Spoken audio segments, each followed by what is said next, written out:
Good evening and welcome to the Plan Commission ARB for August 17th. If you have electronic devices, please silence them at this time. Ryan. Steve Lichtenfeld. Here. Helen DeFate. Here. Jim Arsenault. Here. Jeff Morrissey. Here. Chris Brennan. Here. Susan. Here. We have minutes from the previous meeting on August 3rd. Are there any changes? Seeing none, do we have a motion? I move to approve as submitted. Second. All in favor? Aye. Opposed? Okay. This is the time for the open forum. If anyone has signed up for it, you can address any concern except what is on tonight's agenda. Were there any takers? No. Okay. We will move on. We'll start with the business matters and go to old business. The first one is 7754 Forsyth. And I think someone is here. We'll start with the staff report. This application was originally reviewed at the meeting on August 3rd, 2026 and was continued to this meeting. The updated submission adds sheet A5, which shows a stone wall along Forsyth frontage. The sheet contains only renderings and does not provide further information regarding the dimensions, materials, location, or method of construction. Staff are unable to make updates to the report and informed by this proposed wall. Staff are of the opinion that the pergola is compatible with the subject property and surrounding area due to its appropriate scale and complementary materials. Sheet A5 was provided but lacks information for sufficient review, and staff are of the opinion that more information should be provided for ARB's consideration. Staff provide the following recommendations. 1, to approve the pergola as submitted so long as only located on private property and does not encroach into the public right-of-way. And 2, that the review of the proposed wall should be continued to allow the applicant to provide more information on that wall that was proposed on sheet A5. Okay, thank you. Derek? Hello, my name is Derek Lauer. I'm here to address any response to the initial design that we had submitted. Again, as I understand, there was some hesitancy about the screen wall that was installed. And so we're trying to come up with a solution that is amenable to everybody.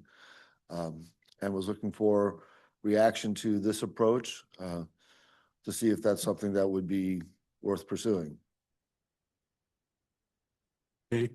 Well, this approach is quite a bit different from the one we looked at previously. I have to admit, I find it very interesting because it is for Cafe Napoli and it seems to have the proper feel to it. But I do agree with the staff report that we really need much more information. I really couldn't tell how high it is, how it's constructed, the greenery that would be put in there, how it will look. Really, we've only looked at it from the street side, but more people will be looking at it from the dining side also. So I would agree with the staff. However, on the other part, the pergola, I have no problem with it as long as it's not on the public right-of-way. It currently is not. It is not. Currently is not. Okay. Okay. So you've heard my comment on the wall. Let's see what other comments there are. Ellen? Okay. The renderings we have don't show the pergola. So is it staying? Or These are concept illustrations addressing the wall and not addressing the pergola.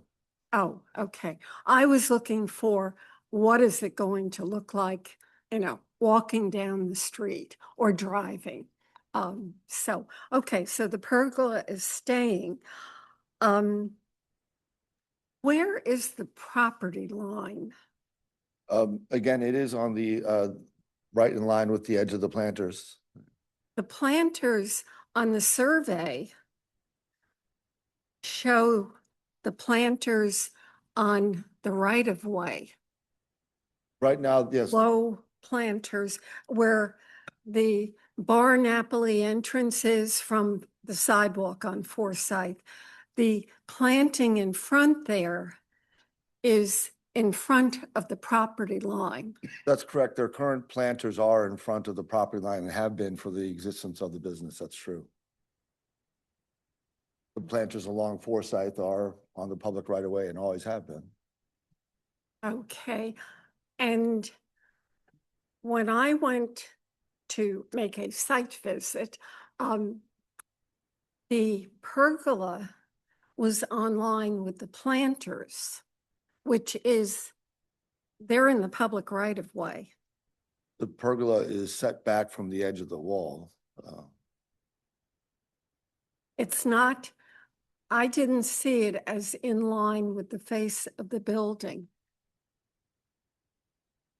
And the plan that we have from the previous submission shows it set back from the building. And that plan doesn't show a property line. It is in line with the building. The property line is coincident with the edge of the wall. The existing planters that have been there are on the public right of way. And the new planters align with that. Okay. May I ask staff what they saw? Are the planters in the public right of way? My observation of the location of the planters is that they are just forward of the building line. Again, I'm not a surveyor. However, my best guess is that they are on the public right of way. Okay, and the pergola aligning with the planters would put the pergola on the public right of way? No, it's inset into the property. We're gonna have a dimension here. But yeah, it's inset from the property by 2 feet 8 inches or something Behind the property line? onto the property of the establishment. It's on their property. Okay, that isn't what I saw. So my other question is, you mentioned the last time that the pergola drains down the posts that support it. Where does it go when it gets to the bottom of the posts? There's just at the bottom of the column, there's little rectangular openings that the water flows freely through as designed by the manufacturer.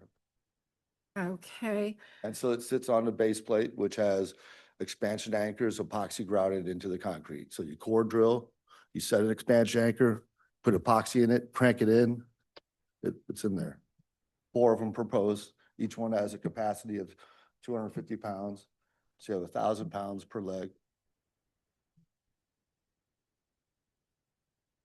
Okay. The whole piece is designed, so there's the supporting pieces, as the manufacturer designed it, collects the waters into the channel, and there's a simple column that supports each corner. The water falls right through down the column, and at the base of the opening, it just comes out the bottom. That's the way it's approved. so when snow melts, The recommendation is that the louvers are open during cases of snow, yeah, so the snow falls through it onto the ground. okay, so the louvers open 100%? Okay, now my concern is people slipping, and of all of the sidewalks in Clayton, people are walking along Forsyth. Well, this is separated by a curb and is onto the property of the patio, so there's no excess water that would be shed off other than what would be otherwise. It's all impervious surface. Whether or not it gets captured by the pergola and channeled out to the bottom, or whether it falls on the ground naturally, there's no difference. Well, if we do a pop-up emitter on a property, we require it to be 10 feet back from the property line. So hopefully, That's upon a concentration of water load from a roof source. Again, you're talking about having additional square footage that gets concentrated into a gutter and then out onto a right of way. It's significantly different than something that already has its identical footprint that just drains an equal amount of water onto an equal spot. Okay. That's not analogous.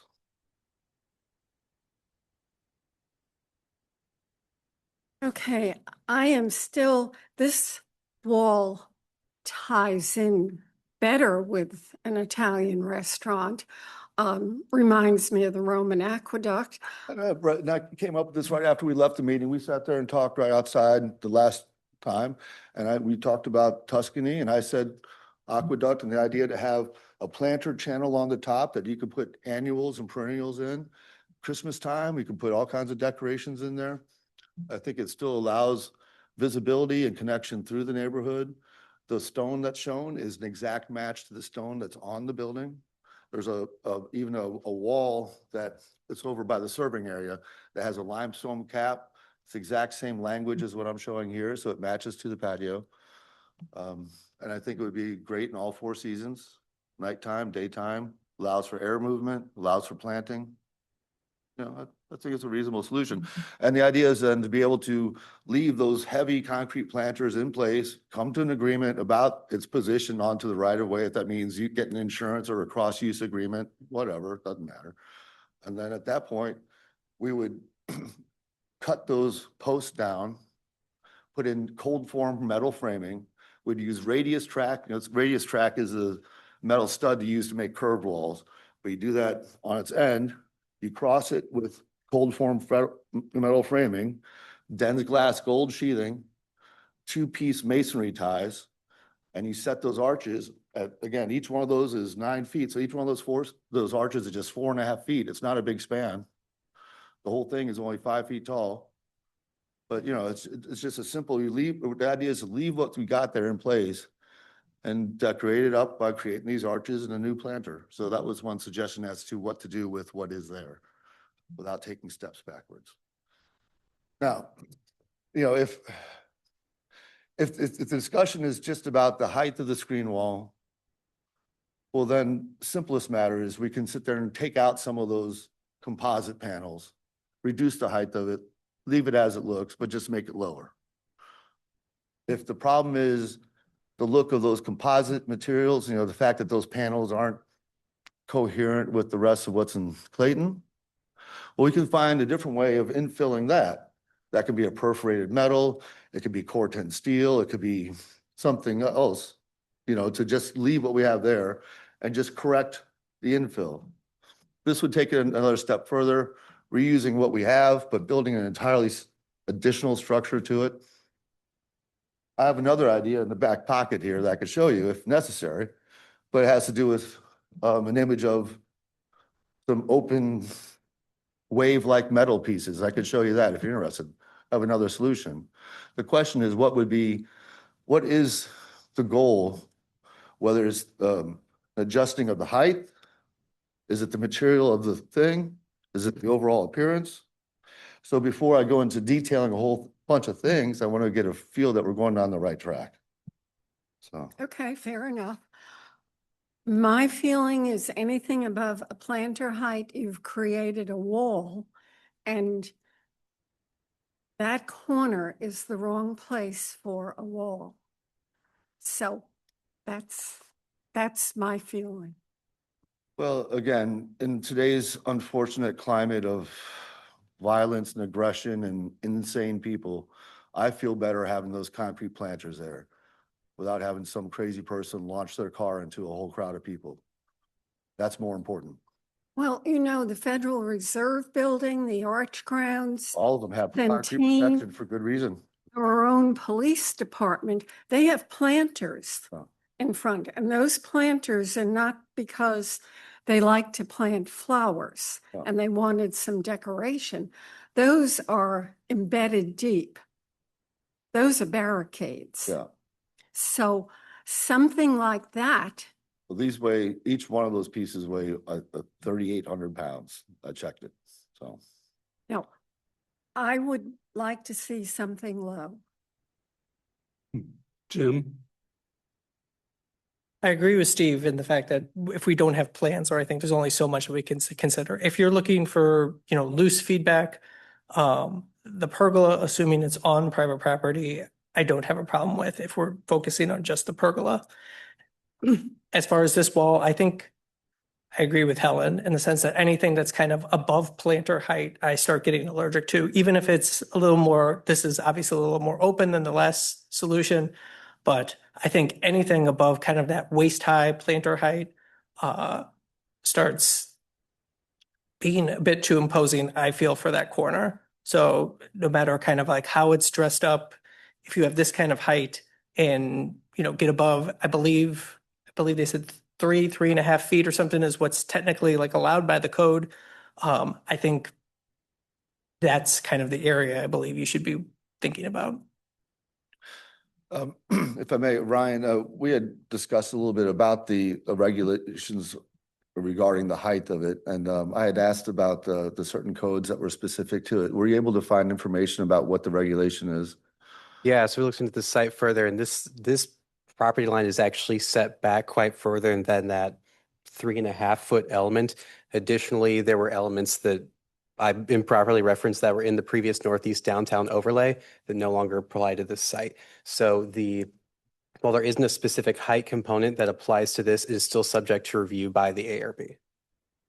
So there's not a specific 7 foot, that we're. Yeah, and I will say overall, like it doesn't necessarily matter that, okay, this is, Yeah. it's not like, oh, well, if it's allowed, then I'm okay with it. My first instinct is kind of with Helen's to be something more at like waist height that, that's more open than this or what's currently there. Chris?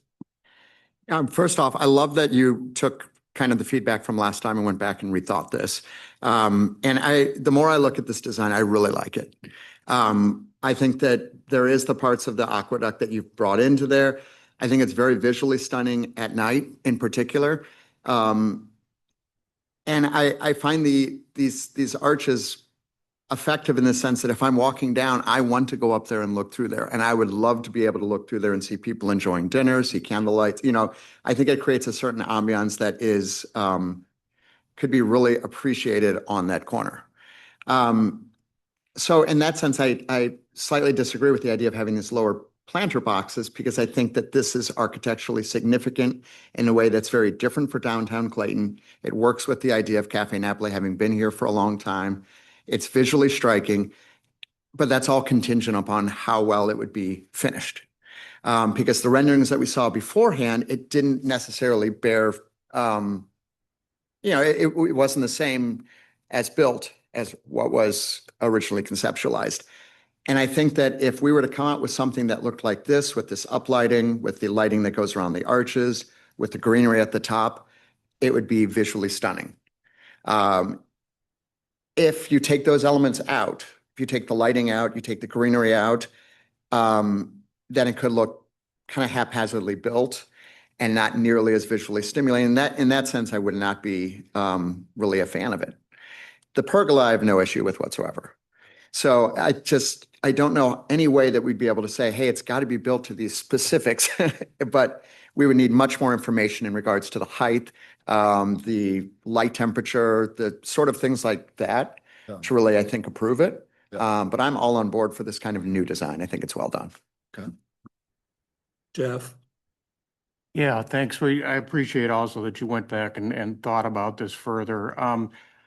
But I may have missed something at the very start of this whole conversation. Why does the restaurant feel that the view either out of the terrace area to the street or from the street into the terrace area is a problem? If you don't mind, they've said that they've had some problems with some crazy people waiting for the bus. Got people out there screaming mad stuff at themselves, just not all the time, but it happens enough that they felt it was a protection for their customers. Just one of those things. Okay, I guess I The haven't. comment was, could we move the bus station? In the Yeah. bus stop? That's not my point. That's not why I'm here, but it's a good question. Okay, because it just feels like you're wanting to shut yourself off from the Yeah, rest of downtown, which I think is part of the thing that we're worried about here. Well, that's where you get into this whole things about semi-transparent boundaries and things, Yeah. that it's there, it feels like it's there, but it's still permeable in a way that's attractive. I think that's what we're trying to get to. And to the earlier points, I think we really need to see an accurate site plan drawn on the survey of all the parts and pieces and where they sit. And if you know, the current planters are within the right of way and an encroachment permit doesn't exist, then that has to be discussed, I assume. Because I would rather it be on your property, not within the right of way. And another sort of a detail about this that bothers me, going back to your first renderings, I noticed that the wall was parallel to the street, was straight. This one has a kink in it. And I guess the kink is to deal with vision to the street, and that's probably because of the height of the wall. Is that true? Well, if you go to page number 4, yeah, that one there. Yeah. You're talking about that one. No, that's how it currently is existing, and there is a triangular curb at that Yeah. point. And so But if you go back to the rendered plans that we just had on the previous page, that doesn't look kinked at the corner, is it? No, again, it's Yeah. more about drawing technique, illustration. Okay, because it's sort of like the height of the wall seems to be driving the fact that you're pulling the wall back at an angle so you can see the street when you're sitting at the stoplight. It's just Or- that actually follows the property line of the. Well, I think curb line. but I think the property line on the survey is perpendicular. It's not angled, correct? Well, I mean, there's a permanent 6-inch curb that forms that Okay. triangular planter. Okay. So it's a matter of locating it on, let's see here.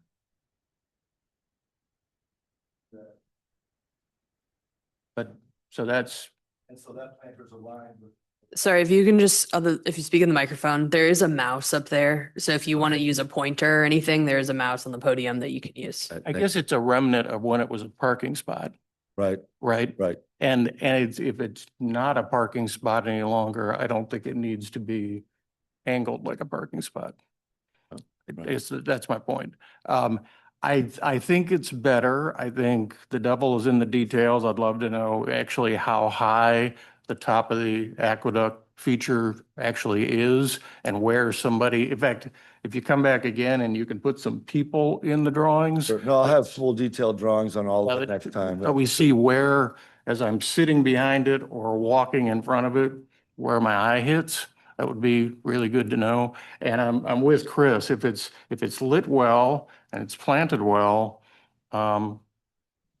maybe this has better things than the first plan had. I want to say again, and I think it was said in the report, there should be no storage outboard of this wall. I mean, and it's being treated like we're all inside here, everything's. I addressed that with the ownership and gave them a Yeah. message. I made the request and will again to make sure Okay. they comply with Okay. that. I agree. That's not okay. Even if somebody has to move some chairs to change a table seating, those extra chairs shouldn't be flopped outside of the wall. I can You tell know, so treat it like a public street. Yeah. So those were my main comments. I think we need to see more detail. I would rather it be a low wall with nice planting. I could see it being something very open, like a trellis work that has planting on it that gives you a little bit of definition of height if you wanted, but I wish it wasn't blocking the restaurant from the street as much as it does. Thanks. Susan. Yeah, thanks for going back. This is much more creative than Great, it thank looks good. I do have concerns though. Again, I agree that we'll look forward to getting more detail. But I will pick up first on what Helen's mentioned with the drainage. Is there any concern as water comes through slats? I imagine it does fall differently. Is there any concern with safety with the water runoff onto the sidewalks or? No, I mean, there still would be responsible if there were issues. It happens sometimes with other drainage on buildings. So if there is an issue where algae or ice or other things are forming on the sidewalk adjacent, this property owner and manager would be responsible top for of that. abating that. Okay. Also, a question on the encroachment with the existing planters. It sounds like with the additional planter as well, you intend to keep that encroachment. I Right. think it would be most convenient if we could come to an agreement that acknowledges the fact that they are over in the right of way and that there is again either cross-use agreement, easement, or insurance, in place. We can move them. They're heavy, no big deal. A couple of skid steers, pull it back in, makes us lose a little square footage of the patio, kind of disrupts what's there now. It's workable. Whatever makes sense is fine. Yeah, It's just time and money. Yeah, the encroachment worries me, even if it's been there for a while. And again, I'll defer to people smarter than me because my concern is really with passage, with ADA compliance, with people with more limited mobility and things like that. If there could be no encroachment, I think that is ideal. If staff thinks it's something that can be worked around. I would suggest that you begin your detailed planning on the assumption that whatever you construct is going to have to be on your property. Okay, fair enough. Okay. Great.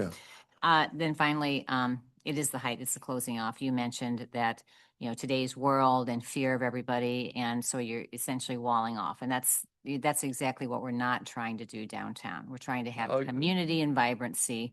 And so the height to me is a concern, the density of the height. If it were something more open, I think it might serve the purposes of the downtown area better. It is attractive, but it still is a wall with the arches and everything else, which are an improvement, but it is concerning the more that we wall ourselves off from each other, especially in such a beautiful, vibrant spot that you've got there. Well, as it is, again, I did do another design solution, which I just finished. I'd be glad to share it with you. I don't want to muddy the waters or change the direction, but if you're interested in seeing it, I'd be glad to show it to you real quick. Is that all right? Is that all right? You have it there. I have prints. I can show you a print real quick. Well, we can take a look at it. Sure. It's not the one we're discussing. No, that's fine. I can bring it back at another time or whatnot. I was just to see if there was a different direction that might be more appealing in terms of pursuing that. It's up to I'd rather stay with what has been fair enough. put in the application. Absolutely. Fair enough.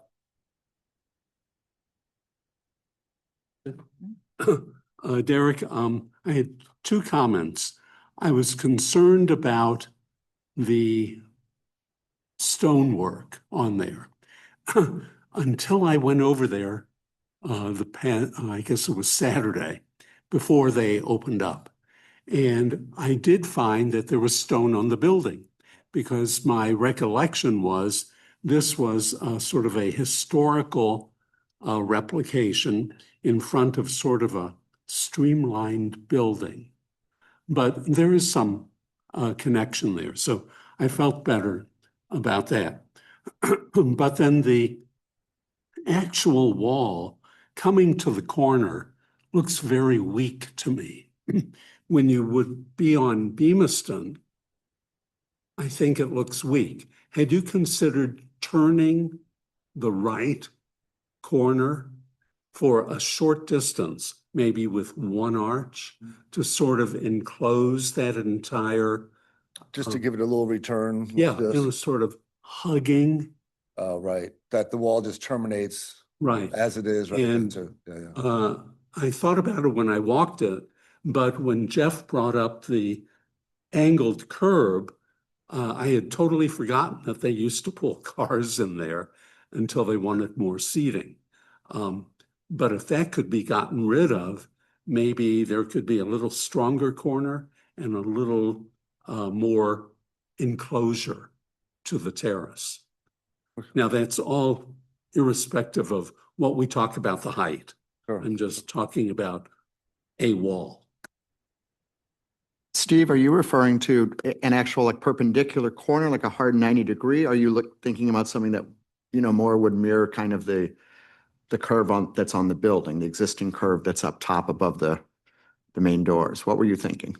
Well, I haven't really thought it through, but I would think normally we would see a 90-degree angle in stone, but I could be open to it if we would have to follow that angled curb line. I would think that's expendable, the curb. Again, if we stay within the property, we don't have to follow that angle. That's right. This is my point. So, I think that was something very nice about the first rendering, that it did have a low element that turned the corner, Yeah. but it was low. Yes. You know, so not these renderings, but from the first submission. But it wasn't built that way, so. I'm just wondering, I look at the curved area above the door, and I think that that's significant, and it could be mirrored. I hadn't thought of the idea of kind of turning the corner onto Beamiston there and enclosing it, but you're right. And maybe something with the soft curve, which would obviously make it much more difficult with the the arches. And our job is not to make this more difficult for you. But if you did have something that visually kind of matched with it, that might be something pleasant to the eye too. I do not recall seeing any aqueducts that actually curve, but there's always a first. I don't know if there's a water feature on the top of this. Maybe there is. There might be. I thought about it, you know. Any further comments? Yeah, I just have one more. I think I mirror Susan's comments. I think we need to be really careful with the narratives that we're kind of putting forward. You know, is it, you know, are we worried about a car plowing through? Are we worried about people at the bus station? You know, as far as, you know, we're talking about cars plowing through. Are we not concerned with the people on the Beamiston side? You know, are we only concerned with the Forsyth side? So I'm just saying, it's like, you know, At the times of occupancy, typically there's cars parked along that edge. But I think I would mirror those comments that yeah, I'd no, I agree. be kind of Sure. careful how we're referring to some of this stuff. And yes, and think as far as the larger plan of Clayton 2040 and vibrancy and all that, and kind of the effects that all this has and the effect on the overall city. Any comments from the audience? Or any hands up? No hands up, okay. Anything further, Derek? No, just looking for your recommendations so that I can provide the details and information you need to proceed. Okay, you understand the two staff recommendations? Yes. Which I believe we're all in agreement with? Yes, right. Jeff wanted to see the plan, the A true Yeah. site plan measured with showing where all these elements are, including drainage, et cetera. I think we need a real drawing that shows where things are. Yeah, I would agree. Well, let's add that in, number 3. Okay, then we're not approving the pergola. We're continuing. We would have to do that, yes, if we have a site plan. Okay. Okay, I move to continue this project to allow the applicant to provide more information on both the pergola and the planting, the screening, and provide us with an accurate site plan showing property line and location of the improvements. Second. Are you going to continue this to the next meeting then? Pardon? Is this continued to the next meeting or? Do we need to, based on the 60? We need to be making a decision soon. I would recommend we make a decision soon because they're in court. We have a hearing on Thursday. So by continuing to continue these items, we're essentially giving them continuations of a case that they already are in court for because they haven't done what they were asked to get a permit. So Then I would add, this will be continued to our next Plan Commission and ARB meeting. Second. All in favor? Aye. Okay, thank you. Thank you. We'll see you soon.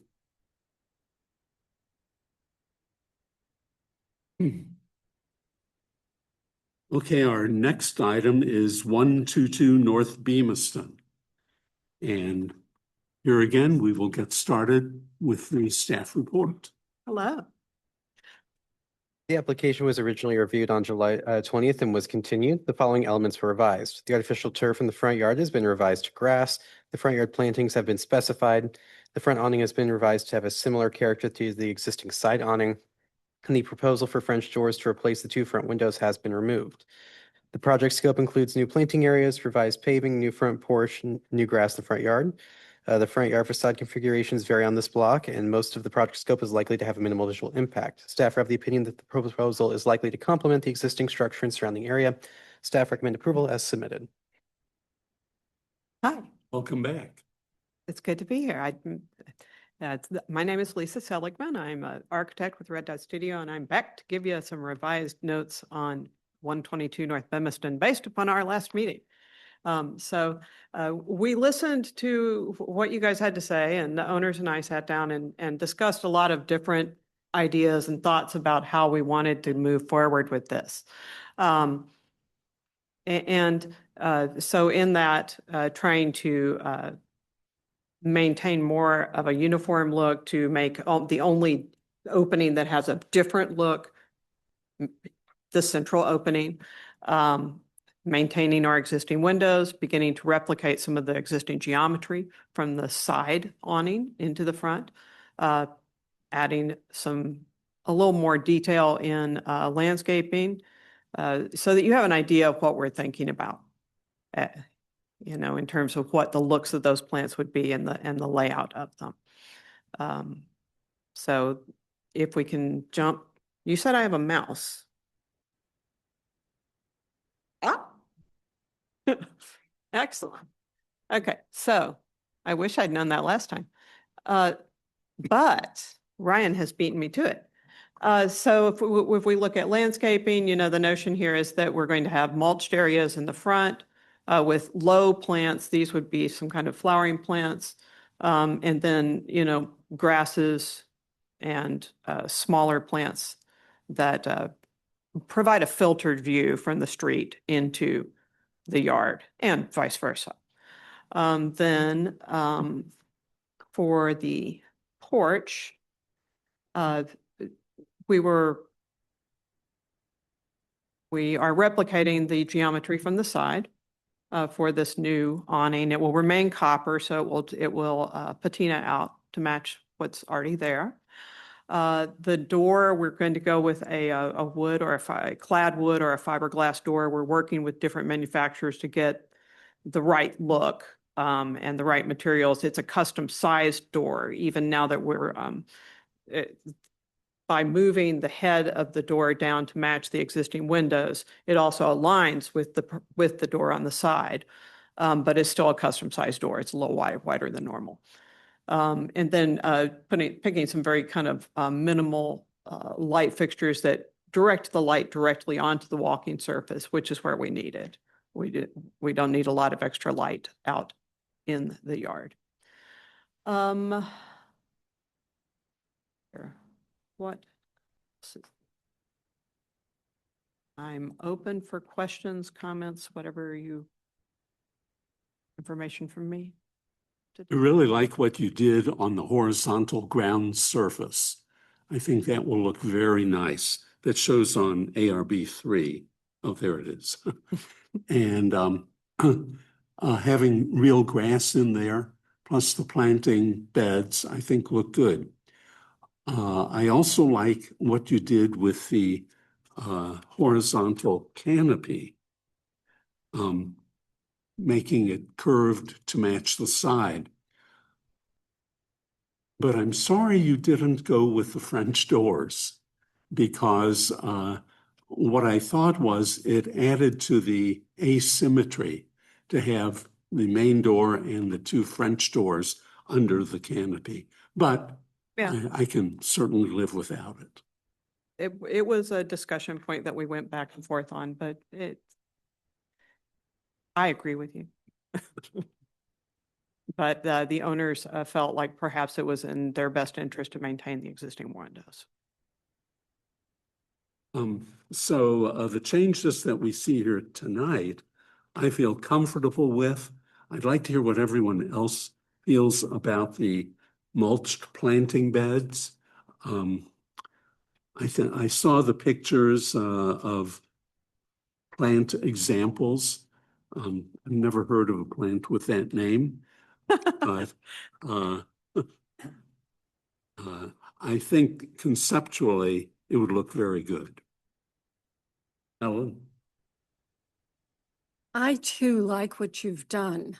I think mimicking the side, it really, you see that house mostly from the south and the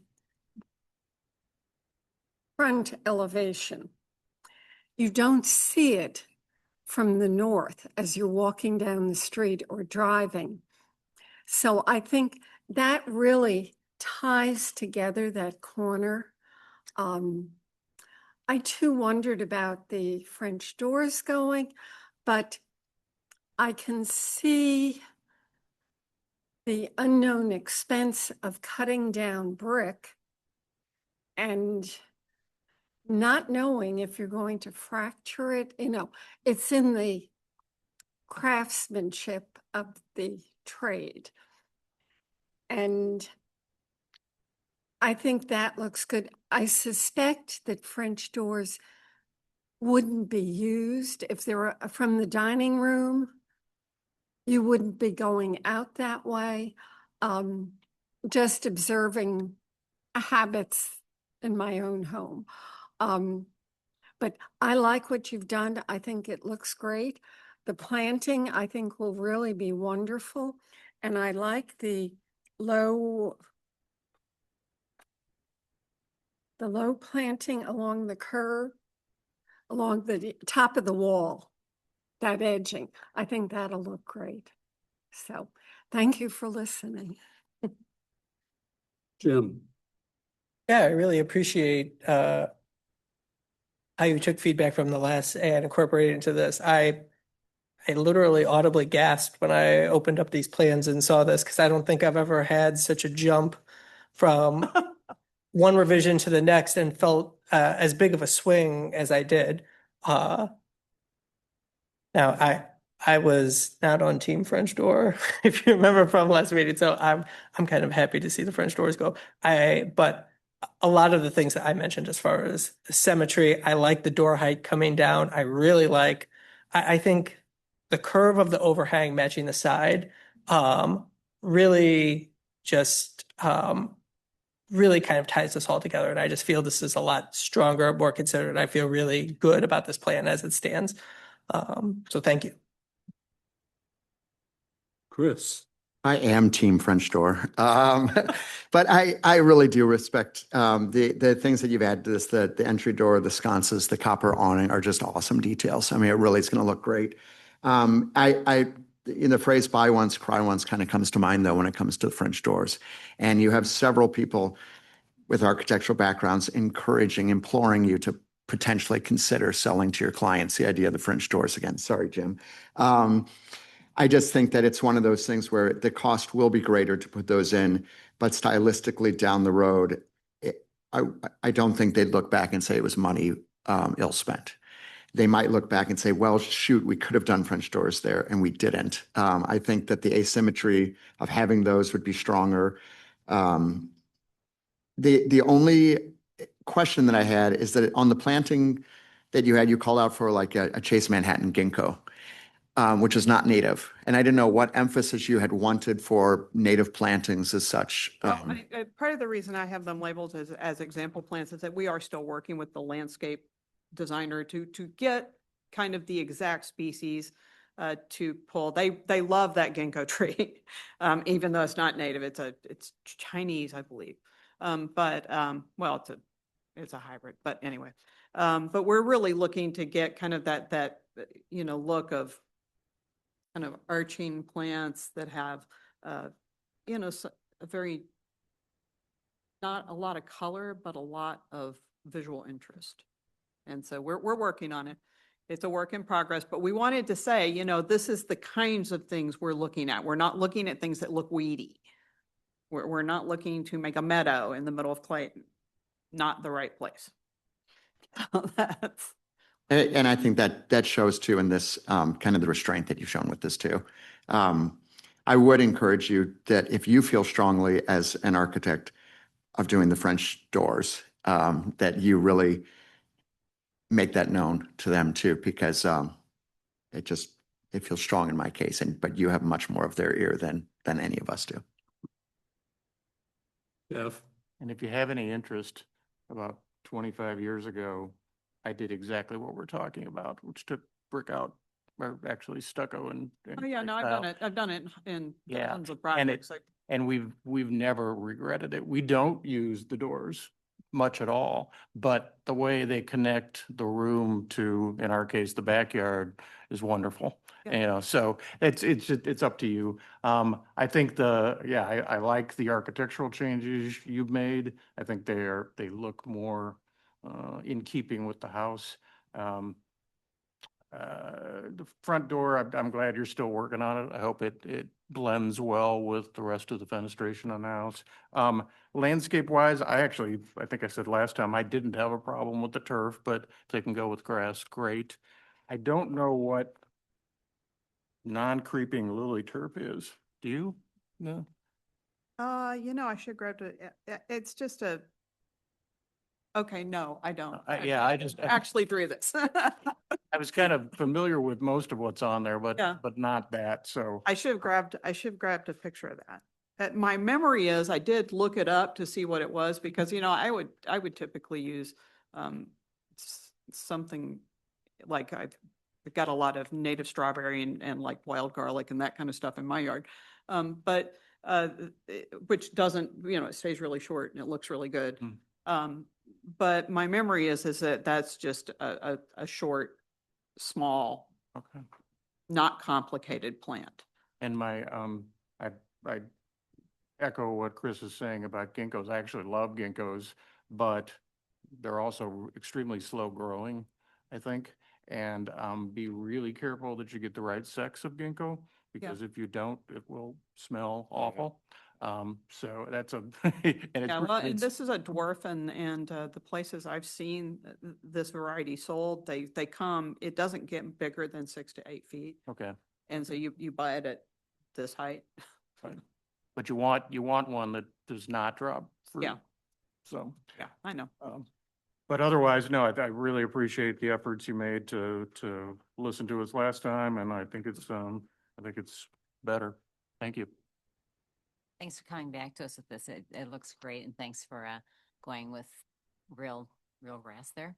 I would echo the native plantings sentiment. The city's worked a lot on that, both through the Sustainability Committee and in collaboration with neighboring cities through the Cool Cities Initiative. We have lists of trees and native trees, there's increased sensitivity, of course, since the tornado came through, but the canopies, the health of the trees, the depth of the roots, and all those things. So I grew up with a couple ginkgos in the yard, and they did not smell. They apparently picked the right ones, and they are a beautiful tree, but just keep that in mind, that native planting benefits to the city and your drainage and everything else that's going on there.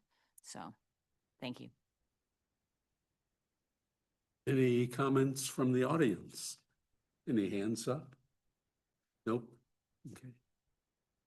Any further comment, Lisa? Nothing more? Okay. We do have a staff recommendation to approve as submitted. I move to approve as submitted. Second. All in favor? Question. If they approve it submitted and the French doors are headed back in there, does it need to come back for further approval then?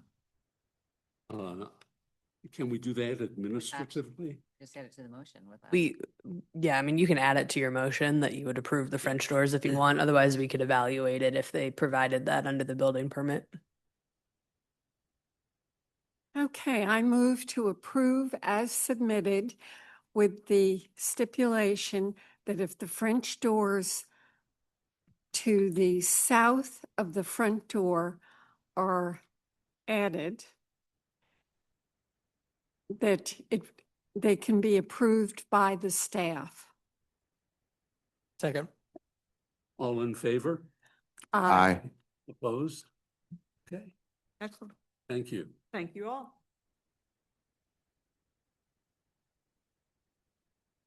Okay, we will move on to new business.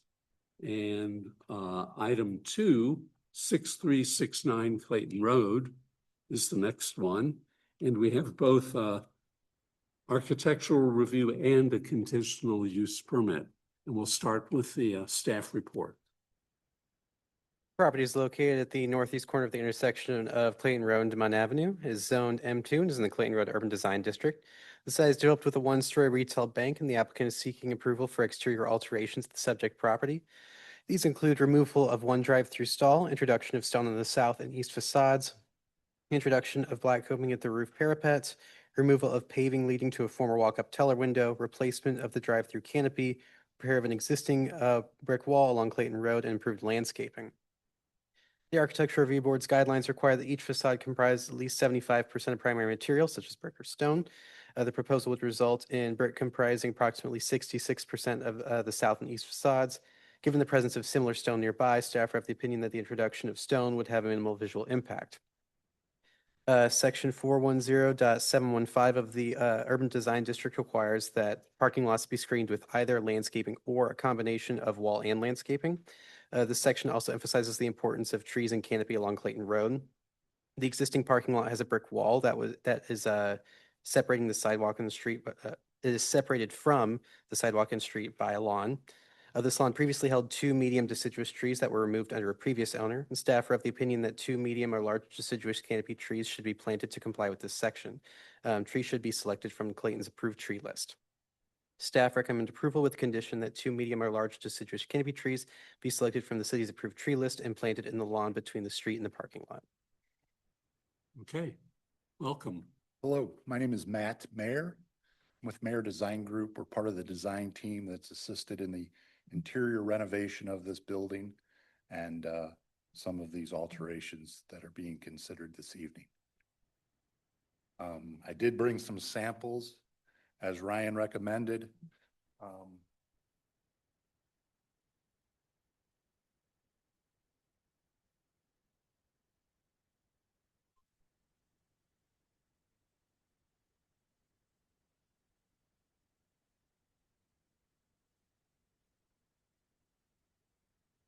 This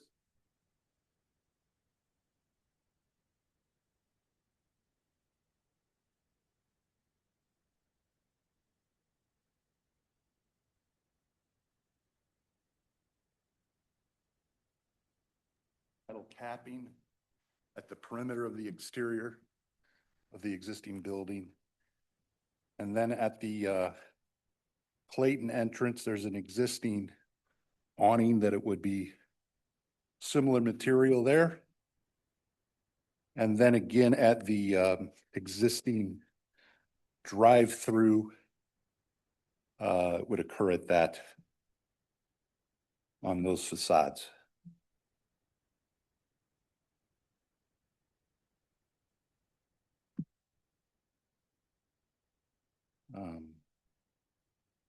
The interior permit was approved. I don't know that that even matters. We did obtain a permit to begin interior renovations. We'll stay on the exterior. Thank you. tonight. Okay.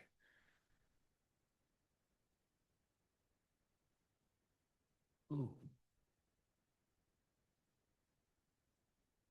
The Clayton Road entrance. Just a little confused about its location.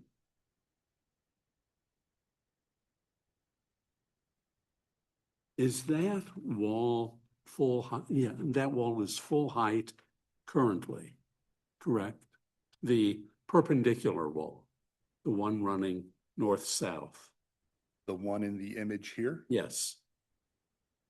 Correct. That runs full height of the building. And are you changing the window, the narrow strip window, and making it higher? No.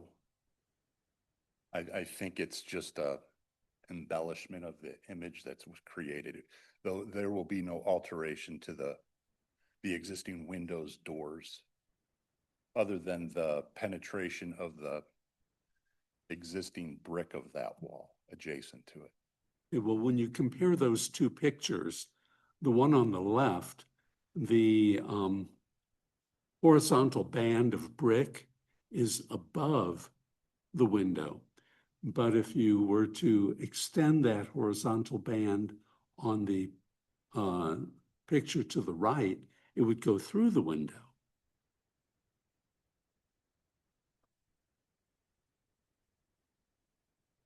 The brick band will be, I follow what you're saying. So the window in the proposed image is an incorrect size in the illustration. So it would remain where it is. where it is. I'm sorry, yes. Then my next question, I actually like the stone. At first I was concerned how it would relate to the brick. But had you considered that horizontal brick line continuing in some form through the stone? Because that line is pretty, when you see the building, that line is quite strong going around the building completely. And I think it brings the height of the building down. That continued soldier course band? Yeah. I'm not saying it has to be the brick, but something going through the stone, yeah, maybe where we would get a shadow line there. It seems like the building has a belt, and here the belt doesn't go around the building.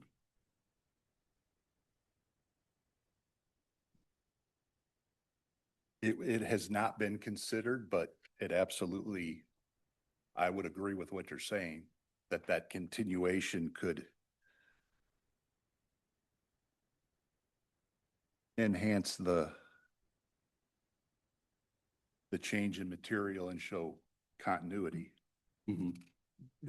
Now, of course, it doesn't go around the perpendicular wall. Correct. But when you get to the east side of the building, I believe it did, if I remember. Yes. Yeah. So, it might be worthwhile considering it going through the brick.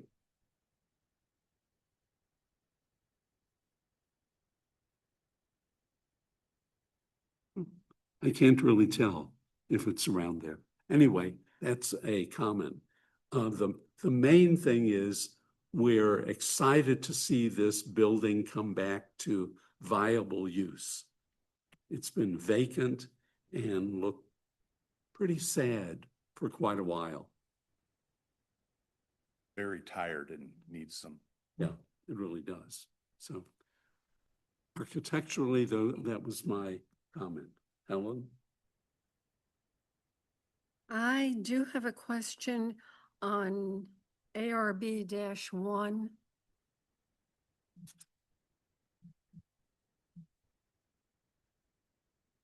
Okay. And it's on the planting at the front entrance. Are you keeping the brick wall where around the planting or That would, sorry, go ahead. changing it? Because some of the renderings proposed look like you've taken out that brick wall and you're putting in planting. And then the notation on ARB-1 says that that brick wall, that planting area is staying.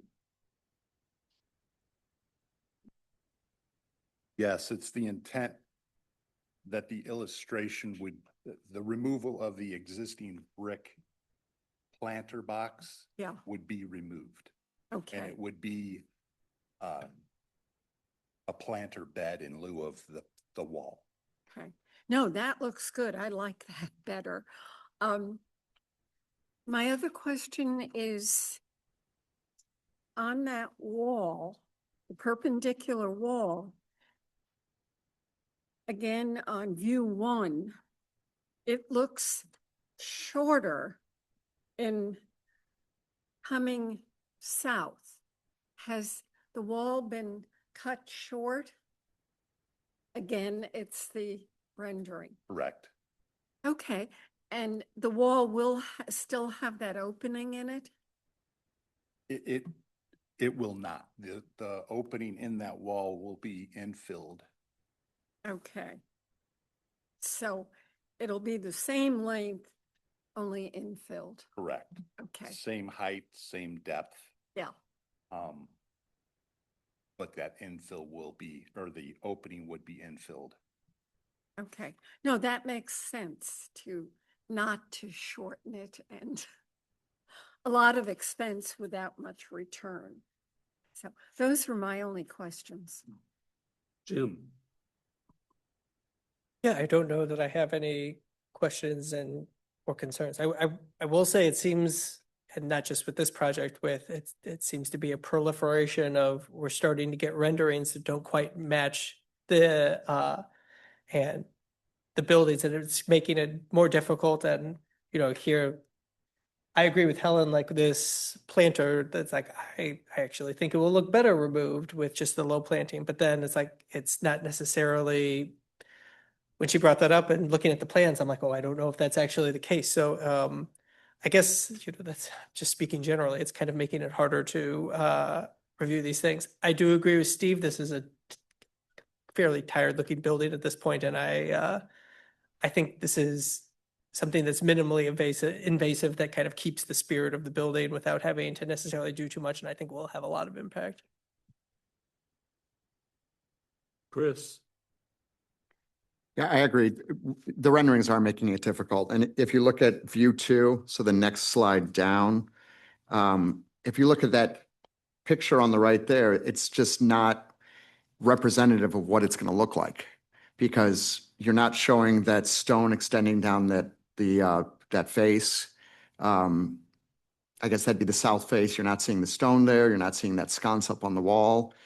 And you're also not showing the walkway into the building through that planting. So I think this one is the one that's really kind of rankling me a bit, because I like what you're doing with the stone. And I'm glad that you brought in the samples of how this would look.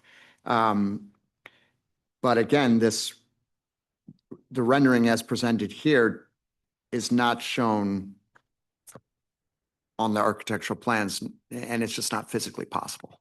So I would love to see a more accurate rendering of what it would look like. And my assumption is that you're removing on both sides those which I guess they were clocks up there. Is that right? On that? Correct. Okay. Okay. Which is probably a good move to remove those two. The black capping, seeing the material here, I wasn't crazy about it just because it seems so dark, but I do like it.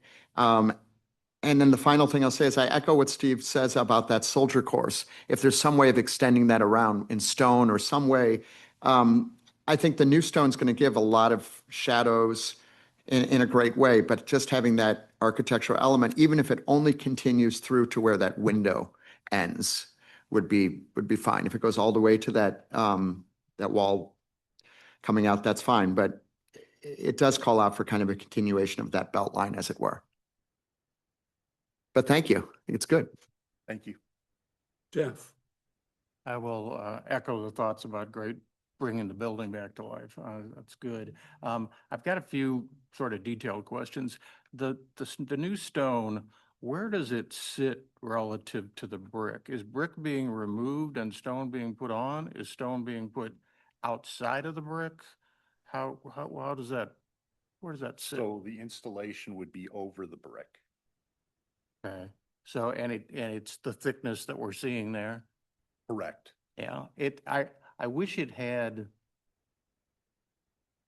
it's thin. It not only in reality is it thin, but it sort of feels thin on the building. I wish it had a little more guts to it, and maybe that, people are talking about bring the soldier course through it, do something, because it's a little wallpaper-ish. I wish it was a little heavier. Now something I don't wish was as heavy. I'm not a big fan of, I wish the coping was not the size that it is. I can see, I've been by the building, I see the problems with the existing coping. I just wish the new one didn't have to be that tall, that heavy. It really changes changes the building quite a bit. I'm not sure if it's in a good way or not. So just something to think about. Continuing on with the way the exterior facade looks, will there be any bank signage on the building at all? Or will it be in separate signs, or how does that work? Currently, they're putting together a signage package. Okay, It's my understanding that there's, in discussing with Ryan, we had submitted original with some suggestions of where signage could go. okay. But then was asked to remove it, so we were just submitting with, because the sign permits have not been applied for. Okay. I don't know if that answers your question. Well, because I mean, I think if signage somehow relates to where the stone is being placed and it becomes signage that's visible from the street in the right way, that could be a really good thing. I mean, even the fact that the address shows up on the building now, but it doesn't show up on the rendered views of the new construction. I think details like that become important. You know, if the drawing we're looking at, for instance, if there was a State Bank logo on that stone, you know, depending on its size, depending on how it's lit, whatever, that could be a good thing or a bad thing. So I think it'd be good to see that. I'm assuming there'll be further staff review with where the signage actually sits and how much is allowed and not allowed. So I'd also be, if you can scroll back up to the drawing above or the render sheet above, yeah, be really careful about where lighting is being placed. Like I don't understand the up and down light that sits above the entrance canopy there. It just, it doesn't feel right. But I think there are multiple things about that rendering that maybe need to be corrected in terms of what it really looks like. So in general, though, those are my thoughts. I think some detail of how the stone relates to the brick. I wish the coping could be a little bit lighter, and yeah, and then consider where it's signed eventually. Thank you. Susan? Yeah, thanks for taking on this building. I hope it works well for you all. I do like the stone, the lighter colors and all that. It gives it more life. And when you're saying that the drawing is not, the windows aren't changing size, takes away some of this concern, but especially with the unshielded lighting going up and the windows, St. Louis or Clayton is participating as a bird city, and with the county and the city, we're part of, Lights Out Heartland, counting the number of bird deaths due to crashes into windows, especially with lighting now put on the windows. That's somewhat shielded because you've got the wall coming out, but that consideration of both the lighting for dark skies, for night skies, and bird migration and window crashes. There's ways that windows can be treated.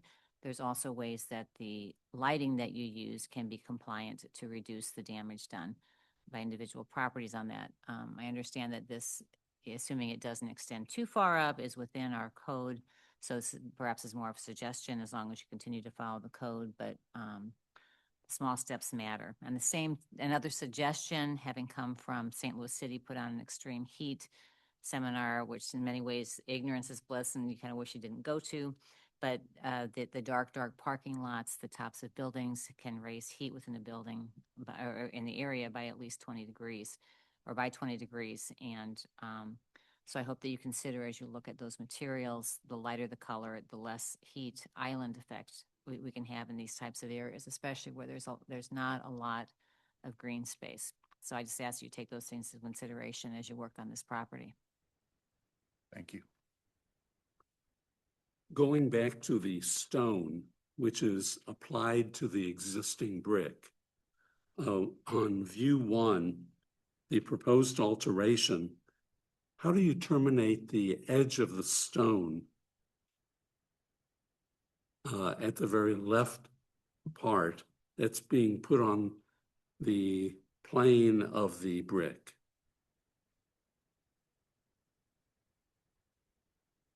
So we wouldn't want to. That's what I'm wondering. Yeah. So. Just that. mitered and terminated into the brick.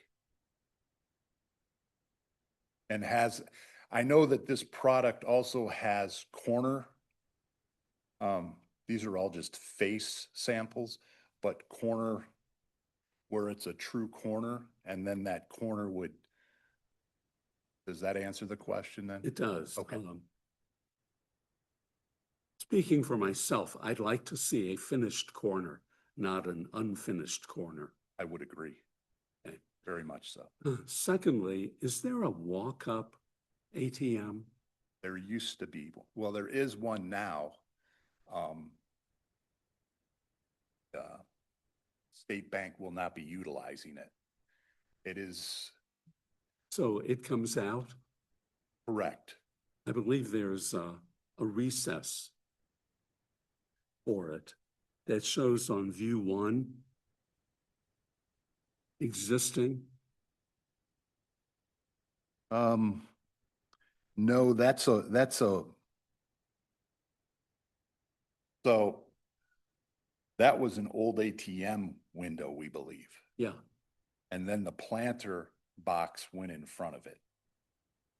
And in actuality, where the storefront is now on Clayton in that same existing conditions view, you can somewhat see it if you go to the floor plan, which is ARB 2. The little alcove space to the left of, thank you, yeah.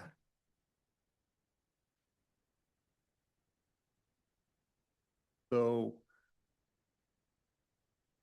on accessing this space here, this used to be the entrance through here. And at some point, the storefront was infilled and this turned into interior space for the building. And this new vestibule here was incorporated in at some time. So that ATM that or the walk-up ATM here, and then there was one back here which was more of a deposit bank or like a drop box, which is being eliminated. So they're both being eliminated. This one here, we're not doing anything to it. We're going to leave that as it appears. It doesn't show on the proposed alteration on view 1. Correct.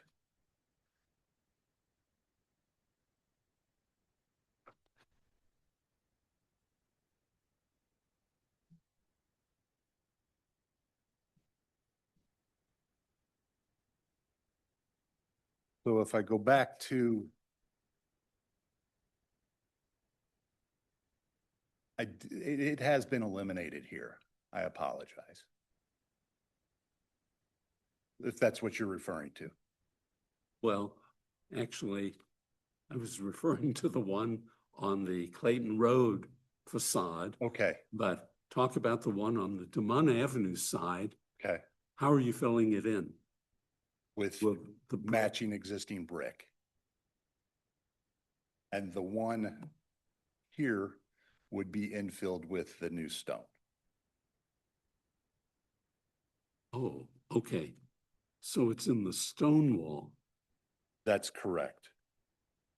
Okay. So to the left of the storefront. Yeah. Totally. Okay. The two photo renderings just don't seem to fit together well, but I'm beginning to understand what's going on. Okay, so the planter, the raised planter comes out and it's a low planting bed, and the ATM, the former ATM, disappears behind the stone. Correct. And the window comes down. So it's the rendering that's really incomplete. or inaccurate rather.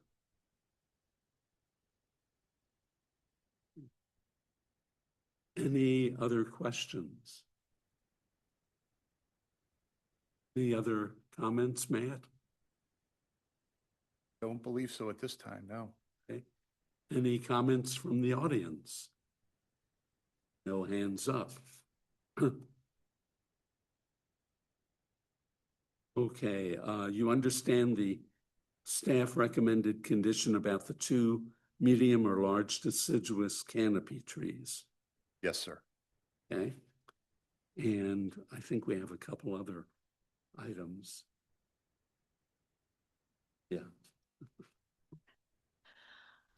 I move to approve as submitted with the staff recommendation and with the additional recommendation to continue the belt or soldier course in the brick, to continue that in the stone. Give it some relief. Yeah. Continue the relief pattern of the brick in the stone No. so that it wraps around as a belt. Second. All in favor? Aye. Opposed? Okay. Thank you. Mhm. That's the architectural review. Now, we do have the CUP. Ryan? Not too much chat here, just that the CUP involves reoccupancy of an existing bank structure. Staff do not anticipate impact regarding traffic, noise, odor, light, or public health, safety, and welfare. And staff recommend that the planning commission recommend approval of the conditional use permits to the city council as submitted. Any comments? So with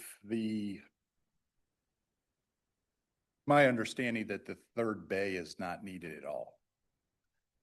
Going to assist in access from Demond and access around the building better if you're not utilizing the drive-through.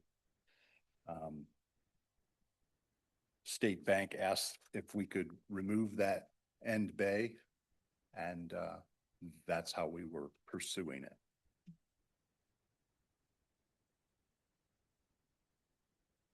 Will there be an ATM in one of the other 2 bays?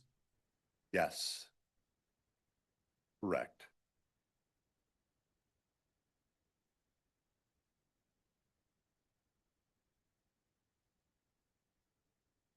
Just a question based on what you just said. So currently that you can only exit onto Demon. You cannot enter the bank lot from Demon. Are you asking to change that traffic direction? No, not at all. Okay. No, I'm sorry. No. No, if you go to site plan. The survey kind of shows it a little better.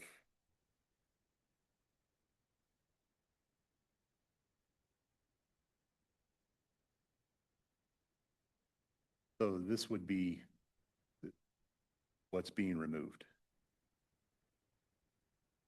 which widens this up better.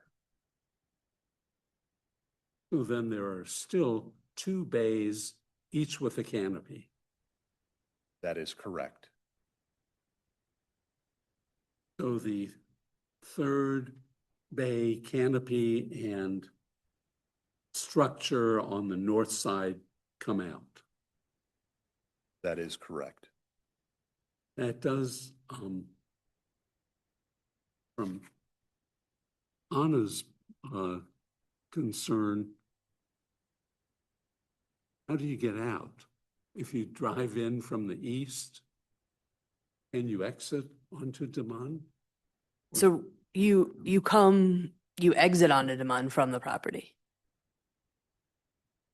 Oh, okay.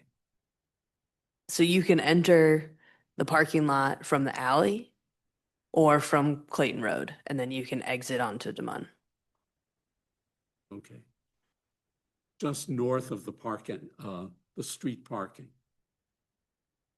Right. If we go to the site plan, so you can see that along the east end of the property, At the northeast corner and the southeast corner, those are two-way access points. Currently at the um, northwest corner is where it's an exit only.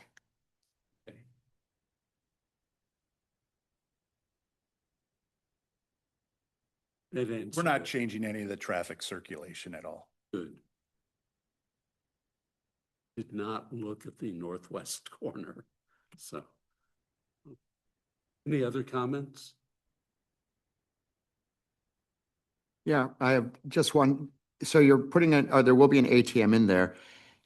Is this a 24-hour ATM? Is it just during business hours? And is there any concern in terms of, or restrictions that we have in regards to the sound or traffic queuing or anything within an ATM going in there? You're asking me if I'm concerned about the sound? Well, no, that was one eye looking this way, one eye looking this way, I guess. More if it is going to be a 24-hour ATM, if that's in the plan, which I would imagine it would be. Yes. And then I guess for the staff, is there any, what happens if there's complaints about the sound or about vehicle queuing or condition, security concerns? We don't anticipate any issues at this time. However, that we have mechanisms, through code compliance processes if some kind of nuisance were to arise.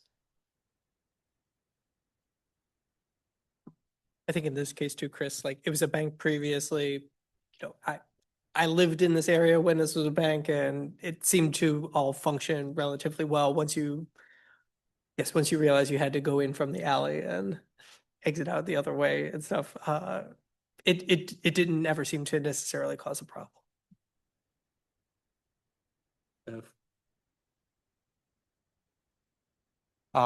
Yeah, quick question about, I agree actually with taking off the last bay of the drive-through. It'll give you a lot more room on that end.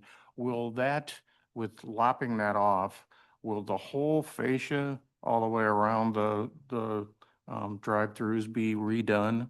Correct. Okay, Yes. you're not gonna try to match the end to the existing side. Yeah, okay. Correct. It'll probably never match. So, okay, good. That's my only comment. Any other comments? No? Okay, we have a recommendation to recommend approval to the city council. Okay. I move to recommend approval of the conditional use permit to the city council as submitted. Second. All in favor? Aye. Aye. Opposed? Okay. Thanks, and we look forward to this being operational and looking good again. Thank you.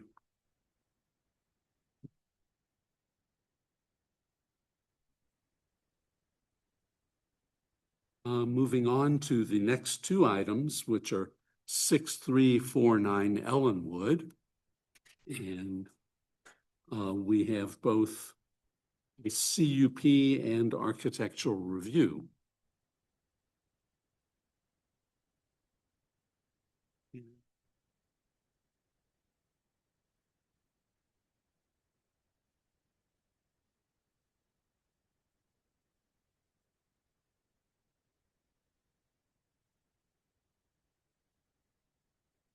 Starting with the conditional use permit, the property is located on the north side of Ellenwood between Cecil and Whiteout. The property is zoned R1. It's developed with a single-family house. The project scope includes the removal of some rear yard paving and construction of a pool house, paving, and stormwater management system. The pool house would qualify as an accessory dwelling unit and therefore requires a conditional use permit to proceed. The application is subject to regulations governing both ADUs and general CUP requirements. Staff are of the opinion that the proposal meets the requirements contained in the regulations governing ADUs, provided that the structure is used in accordance with the requirements for ADUs. Staff find it will be adequately screened and buffered from neighboring properties, will therefore have a minimal impact on the neighborhood. Section 405-840A5 of the CUP regulations addresses stormwater management. The proposal would include a drainage basin to the east of the pool and two catch basins to the south of the pool. Drainage from the pool house and patio would flow towards the basins. While some runoff might still flow southeast, much of that rear yard runoff is going to be captured by those basins. Drainage from those basins would be piped to a pop-up emitter located in the front yard. The pop-up would be located 10 feet from the front property line. The piping is designed to allow infiltration as the water moves towards the south and towards the pop-up. Discharge from the pop-up would drain towards the sidewalk and street. The tree lawn in front of the subject property is brick, lessening the opportunity for infiltration. Staff are of the opinion that the pop-up should be more centrally located in the yard to give water greater opportunity to infiltrate the soil rather than flow towards the sidewalk and street. Staff recommend that the planning commission recommend approval of the conditional use permit to the city council with the following conditions. One, that the applicant record a deed restriction pursuant to item 3 under criteria for review with St. Louis County Recorder of Deeds office and submit proof of the required deed restriction to the city prior to issuance of a building permit. And 2, that the front yard pop-up be moved to a more central location in the front yard. Hello. Should I respond to those comments or should I just give an overall? First, give us your name. Oh, I'm sorry. I'm Elle Knoll. I'm with Bowerly Design. So just on the stormwater notes, finally, the engineer did get back to me. Sorry about that. The concerns about the pop-up are that we don't have enough grade to actually locate it centrally on the land because actually the highest portion is to the central and north central part of the front lawn. So that prohibits us from moving the pop-up emitter further to the central part. So keeping it 10 feet away from the sidewalk is really kind of the best we can do.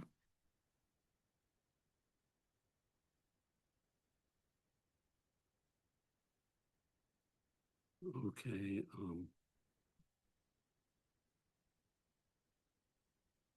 And additionally, the perforated pipe that would lead to the pop-up emitter would allow water to seep in the entire length, which I think is about like 100 feet through a heavily planted area.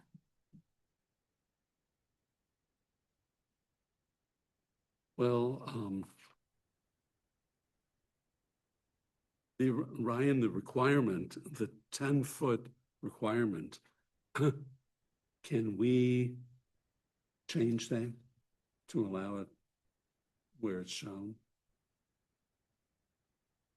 Are you asking if you can change the location of Yes, the pop-up? right. If this board finds that in approving this conditional use permit, there might be some kind of nuisance created by the location of the pop-up, you can request that location be moved.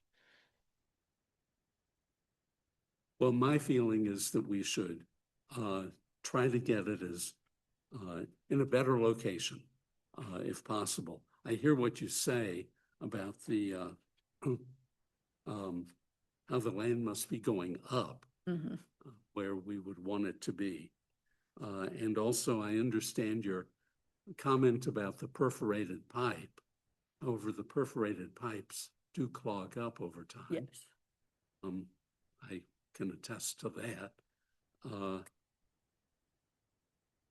Let's see what other comments are here. Helen? No, I understand what you're saying about the emitter, the pop-up emitter. I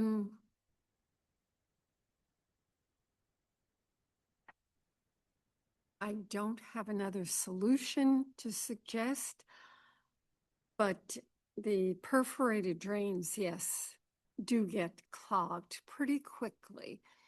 And even with the sleeve, the fabric sleeve that you can put over them, it's still the kind of the particles find a way through and that's the end of the drainage. No, I don't have any other questions. Jim? I don't have any questions. I don't think either. I think in an ideal world, the pop-up would probably be in a more central area. That being said, I mean, we are still reducing the flow overall. And I don't know of any, it's not like this is a part of town where, we see repeated issues or anything. So that combined with the reduction in flow, I personally don't have too many worries about it. Chris? Are we just referring to the conditional use permit at this point, not the architectural review? Okay. I have nothing further. Jeff? And again, about only the conditional use. Is this being proposed as a ADU, or are we saying it needs to be reviewed as an ADU? And then I have a follow-up. The structure as proposed meets the qualifications of an ADU. We have not asked the applicant specifically what their intended use is for it. However, we have regulations that govern the use of ADUs. And so that condition of approval that spoke to the deed restriction, that's basically asking the applicant, hey, file a deed restriction on this property that says you're going to govern ADU, or you're going to use your ADU in accordance with the requirements of the city. Okay. And do we have, I just don't know, how many other ADUs are there in Clayton? I mean, they're not on every property. However, they're relatively common. We probably get, I don't know, a couple requests per year Okay. related to ADUs, at least in the time that I've been here. They were just authorized within the Well, we updated Ryan updated the regulations a few years ago, but Right. the definition is all you have to do is have a place to sleep, to eat, and to bathe. So a lot of our pool houses, detached garage, carriage houses, all of those a lot of them meet that definition. So even if they're using it as an office or as a pool house, it would still technically be the definition of an ADU. Okay, but it can still only be occupied by relatives or an employee of the owner? Is that how this works? Yeah, that's what Ryan was referencing with Okay. the restriction. Um, Otherwise, yeah, I have no other questions, and I have no further comments about the pop-up situation. Thanks. Susan, nothing. nothing else? Any further comments? I think possibly the only other solution I could come to is maybe we pull the pop-up emitter further back from the street. Obviously, it reduces our perforated pipe permeability, but in that case, when the permeability eventually, fails to a certain extent, it would at least cause the pop-up emitter to emit it closer to the house and closer to those planted areas. So I'm open to that as an option. I think that would be probably the best way we could go right now, Okay. since we can't run it uphill. Alas. Yeah, the other comment I will make, sorry, about pop-ups is, Helen, you've mentioned it on a few projects.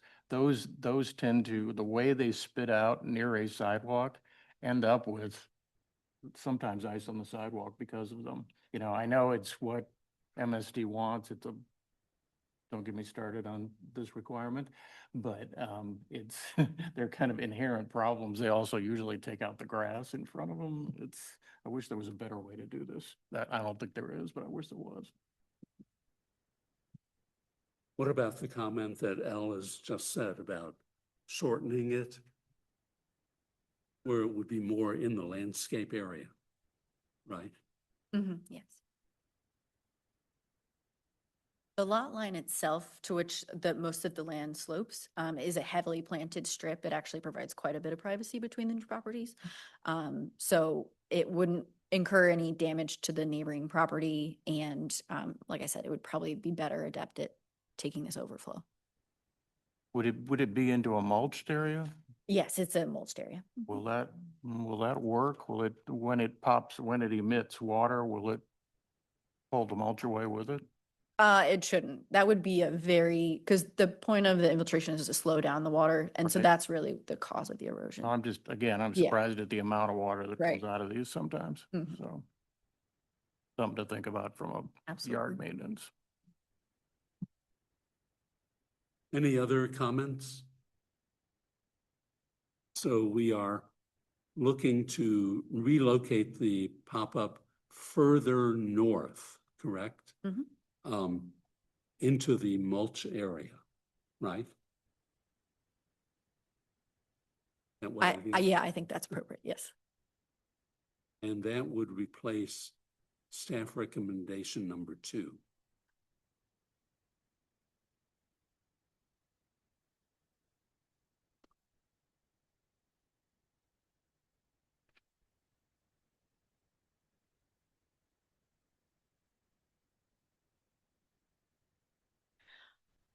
I move to recommend approval of the conditional use permit to the city council with staff recommendation number 1 and staff recommendation number 2 modified to move the front yard pop-up to further north into the mulch area.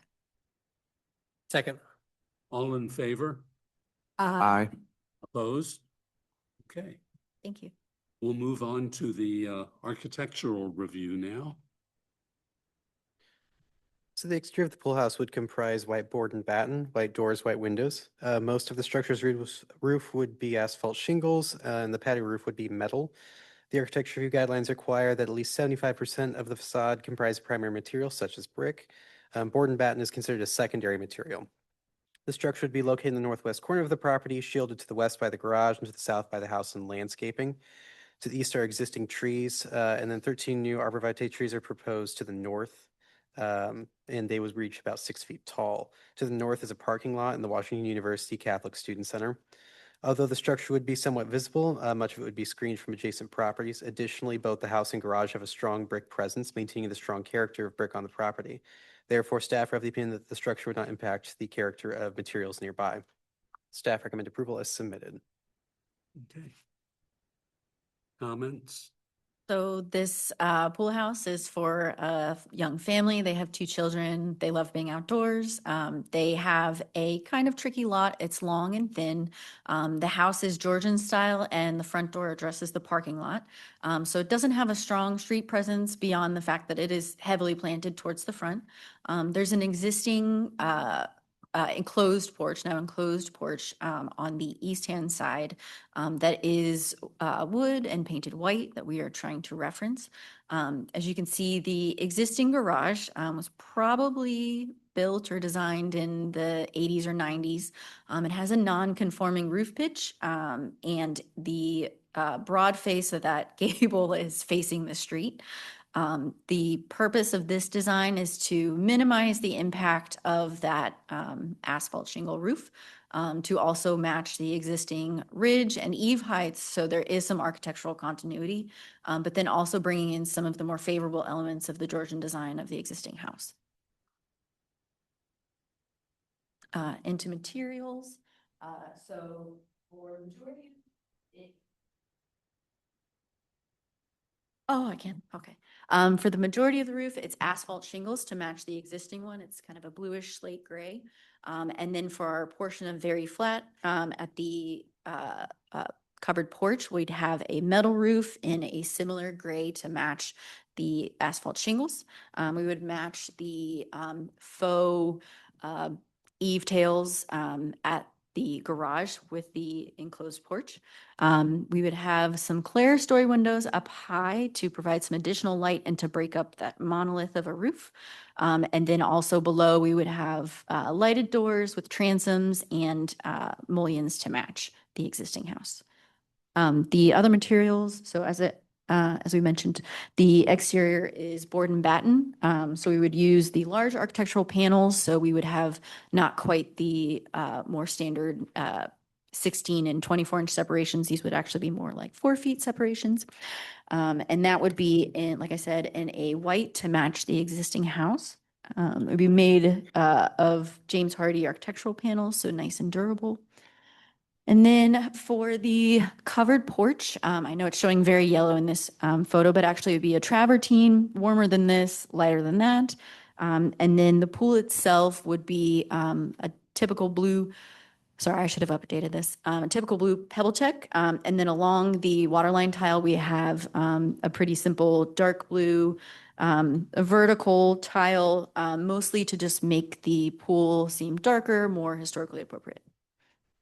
And then we would extend the brick pathway to match the existing one, incorporate a bit of a curved design around the existing French door openings onto the living room, and then saw cut back that driveway so we could install a planting strip to help both with water and also to improve the kind of aesthetic value of that parking lot. So.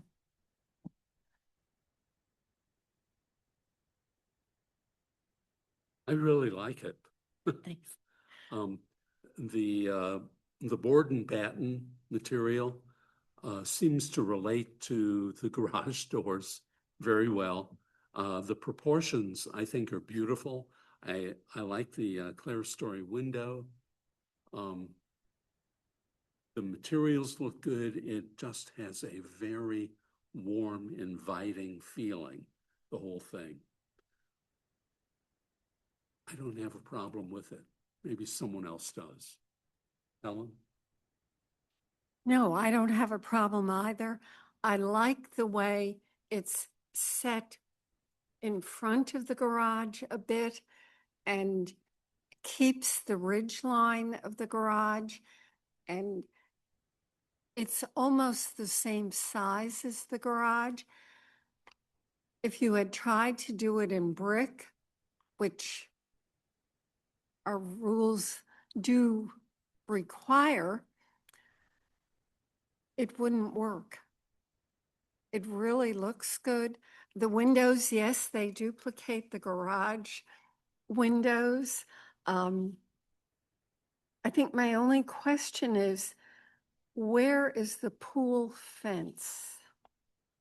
Sorry, we have an auto cover, an auto vault cover. So basically it automatically senses when there are no occupants and it will close for safety. To be able to open it, it's from a secure location, which the owner only has control over. It's at a height mounted where children cannot reach. And so you have to hold it while visually having access to the pool. As far as I understand, it has been fully approved by the city of Clayton in lieu of a pool fence. Okay. It looks great. Thank you. Jim? Overall, I agree. I think it's a great looking structure.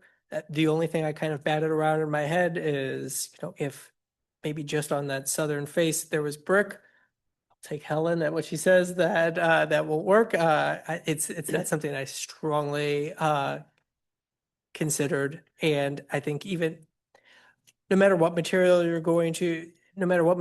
use on that southern face, it's almost all windows anyway. So I don't think any material is going to have like a really strong impact on that. But yeah, I like how it picked up the details of the garage and everything. And there's a lot of ways this could have gone wrong. So I like to see how it came together. Thank you. Chris? I really like the design as well. I think it's very inviting. I am wondering, what procedural basis do we have for approving something like this, since it specifically does not meet the guidelines per staff? Is this something that can be approved in that case? Yes. Okay, because of its architectural merit, or? Yeah, it's the architectural review. Okay. We have deviated from the percent requirements before. We can do it again. That's great. I'll just add, because it's not a code requirement that a Board of Adjustment variance is required. Okay. The architectural review guidelines are what you as the ARB adopt, and then there's a process for them to come to you to ask for a difference. And is it accurate that this AccuCover, this automatic cover, does meet the guidelines of Clayton? Or, because I think it looked very different if there is a fence around this pool. Yes, our adopted pool code does allow for an automatic cover. That the specifics of the cover that they're going to use will be reviewed by our plans examiner when they actually get their pool permit. But that there is a pool cover exception in our code. And my assumption is that this would be a pool that, since it's got that automatic cover, it would remain filled throughout the year, so they would not be draining it. There'd be no issues with drainage there. I see that this is built on plane with the sidewalk here. My concern is that when they're digging up the ground and putting this pool in, that it's actually not going to be on the same horizontal plane, that this is going to be up raised. And I see on the side that it looks like this, it almost looks like a wall on the side all the way around. Is that just the rendering, or how is it actually the transition from the top of the pool decking going into the grass? Yeah, so that's something that we'll probably need to feather out. We wouldn't want to create too much of a standing plane and too much of a drop off. So the intention would be to address that with the same material as the patio. We've actually revised the design, so we won't be having the blue tile outside of the interior of the pool. So it'd be a more natural transition from the top down into grass, most likely, almost running straight up to the pool. Yeah. I think it's really nice looking. You've done a good job with it. Thank you. Actually, I was gonna say how much I liked the way it sits and the way it looks in this rendering. I've seen other pools like this where that little low wall becomes a seating wall essentially around the pool for when you've got parties, when you have gatherings there. I think it's nice. And I just wanted to say, I think this is beautiful. I wish more projects that we looked at came to us with this level of detail and thought put into them. I mean, it's obvious to me that this picks up on the sunroom side porch, whatever it's called. I think it being white, like that porch is white, is perfect. And I'm really glad it's not brick at all. So, just nothing but congratulations, and tell Susan I said so. So, thank you. Susan? It's beautiful. And my only question was the fence, and I learned something today. It's great, isn't it? Thanks. Yeah. Well, there's no one else in the audience. Are there hands up? No. Okay.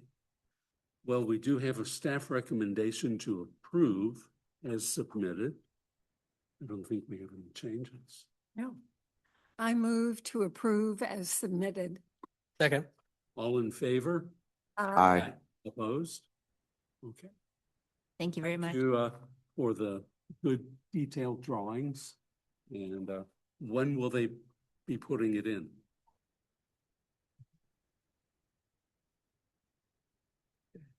Well, good luck with it. It's like the project. Yeah. Very.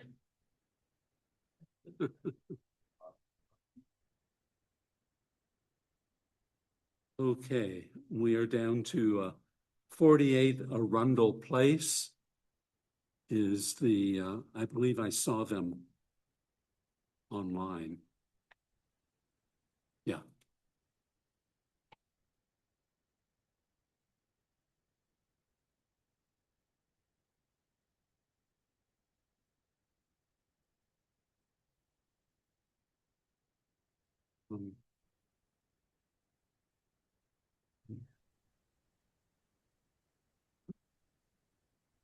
Hello. Okay, Mr. Hoffman. Yes, can you hear us? Yes, we'll get started with the Okay. staff report. So starting with the site plan review, the subject property is located on the south side of Arundel between Demont Avenue and University Lane. The property is developed with a two-story single-family home and rear detached garage. The project's scope consists of the demolition of an existing screen porch and construction of a new rear addition. The proposal meets the height setback and green space requirements for the R2 district. No additional HVAC units are proposed at this time. No change is projected for existing and proposed runoff. Downspouts from the new addition would connect to pop-up emitters located in the rear yard. Staff have no concerns regarding the stormwater management. The site has one tree with an existing canopy coverage of 1,963 square feet that would be removed. The plan proposes adding 3 trees totaling 1,500 square feet of canopy coverage. The minimum canopy required for this site is 3,627 square feet. The proposal would result in a deficit of 2,127 square feet. This deficit would requirement payment to the city forestry fund. Section 405 4090A1D requires at least 33% of trees to be Missouri natives. None of the trees are proposed to be natives. Staff are of the opinion that the proposal should meet the native minimum requirement. Staff recommend approval with the condition that the landscape plan be revised to meet the native species requirement. Well, the willow is a native. Okay, Mr. Hoffman, any comments? Well, thank you for having us. In terms of the landscape plan, the one tree that is scheduled to be moved, it's just due to its proximity to the addition, so that structure there. So we've been advised that the root structure would be too close, and then also the overhang of the house. So that's the rationale for the removal. Otherwise, it's been a great tree. We really do love it. In terms of the future landscape plans, this is something that we are looking to do down the line, but just has not been a priority at the moment. The priority has just been focusing on the addition. But we plan to come back later, and with, I think a proposal for landscaping, if possible, to do that at a later date. But also the River Bridge is a Missouri native and is 50% of the canopy that's being added. We can Is that true? barely hear you. Oh, sorry, that's my wife, Anne. One of the 3 trees being added is a river birch, which was listed as one of the natives, I believed, and it's 50% of the added canopy that's coming in, unless I'm totally mistaken.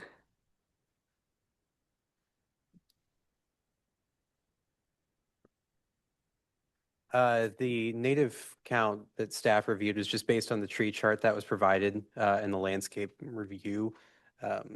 If we need to go back and check that at some point, we can. I think it was just an error because the river birch is listed on the list of native trees, and that is what we have added in the backyard. Does that show there? Yeah. Is that the Dura heat in the back corner Yeah. by the garage? It's a Dura heat river birch.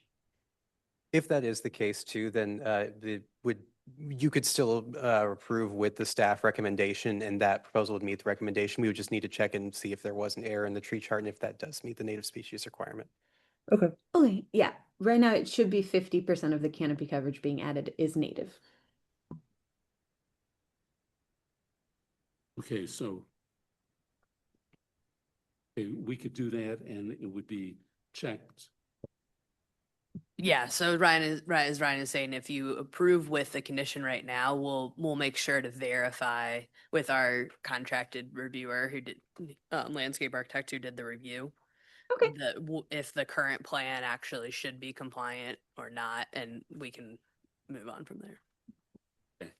Well, I think that helps understanding it.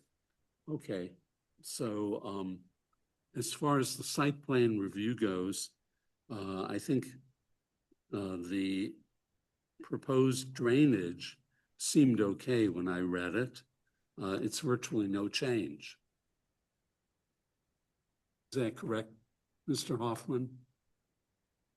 I believe there are pop-up emitters being added for the drainage for the addition structure that should be 10 feet away from the property in the backyard. Right. Or 10 feet, sorry, yeah, from the property line and from the house. But otherwise, that should be correct. The existing structure, there's no changes to. Okay, but there's no additional water being directed to any neighbor property. Correct. Okay, then I'm reading that okay. Let's go around the members. Helen? No questions. Jim? No questions or comments for site plan? Chris? Just a couple. First off, I'm seeing reference to Ann and Philip Hoffman, and then on some plans I see Ryan and Ann Hoffman. What is the correct owner name? My full name is Philip Ryan Hoffman. My dad is Okay. Philip. I'm Ryan. So yeah, forgive us for the probably legal name versus my daily name. Okay. No, I wasn't challenging it. I didn't think there was any strange things going on. I just wanted to clarify that. Yeah, thank you. I'm wondering, there was no call for new HVAC system. So I'm wondering, the existing HVAC system is designed or is going to cover this new addition. Is that correct? That's correct. I think that's the only.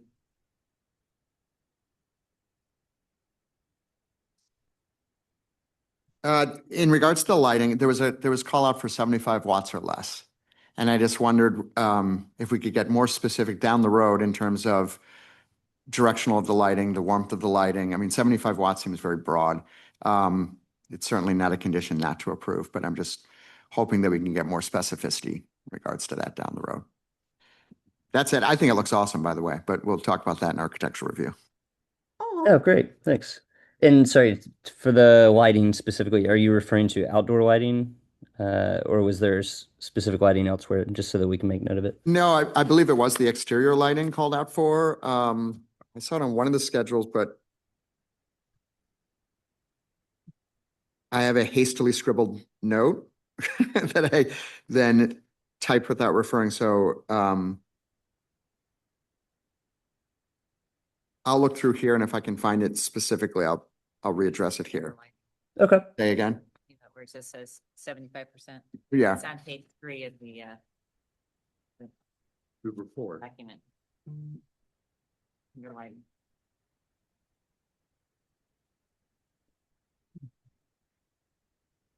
Yeah. Correct. So lighting, all exterior lights will be 75 watts or less. So that's on the roof, the staff report. Okay. Thank you.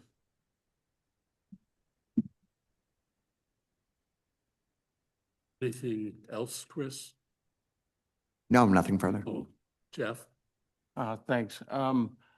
Yeah, maybe this is I'm not sure whether this is a site plan comment that ends up becoming an architectural issue.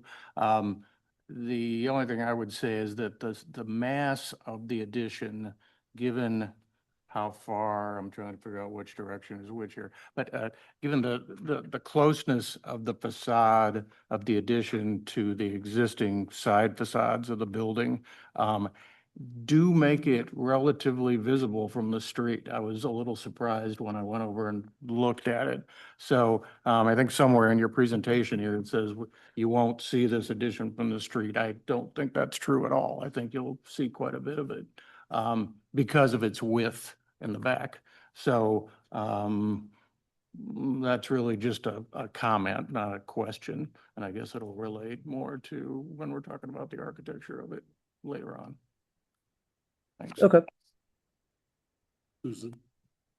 Yeah, my concern is with the loss of tree canopy. Quite honestly, if 3,627 is required and the proposal is for 1,500, that's a loss of square footage and canopy of 2,100 square feet.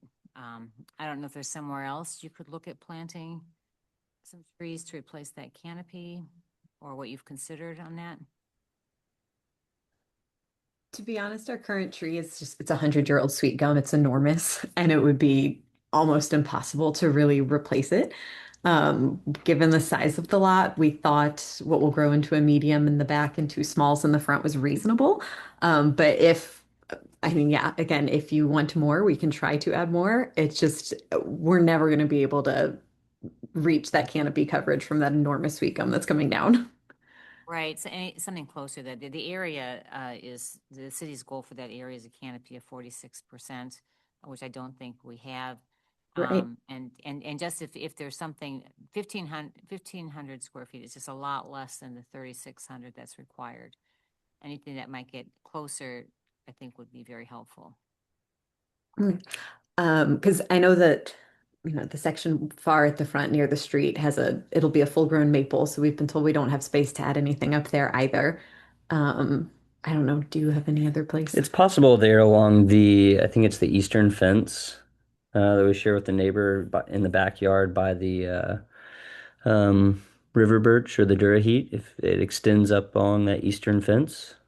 I could foresee some trees going there too, but again, I would imagine have to be smaller, just given how far they out in the proximity to the fence and the side of the yard and then the house. Yeah, when we looked into them, they didn't add much in terms of the square footage, because all that we were told by the landscape architect who fit there were the small ones, like 250 square foot max. We're happy to add them. I'm not sure where else we could fit a medium in on the lot. Yeah, even that would help. I think that that would be great if you could add that. Okay. To it. Sure. We could do that. Right. Mm-hmm.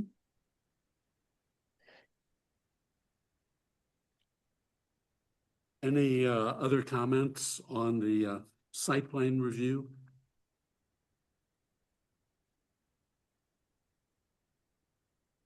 We do have the native species requirement as part of the staff recommendation. We can make sure those additional trees along the fence are native.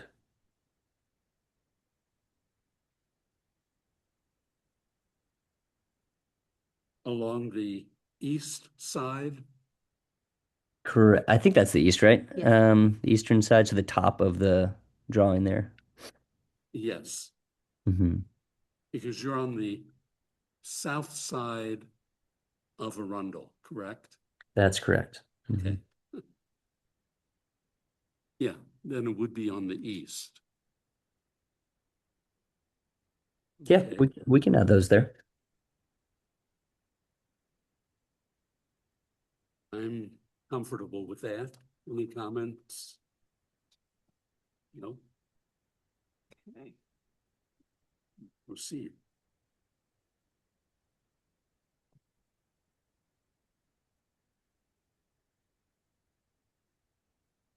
East.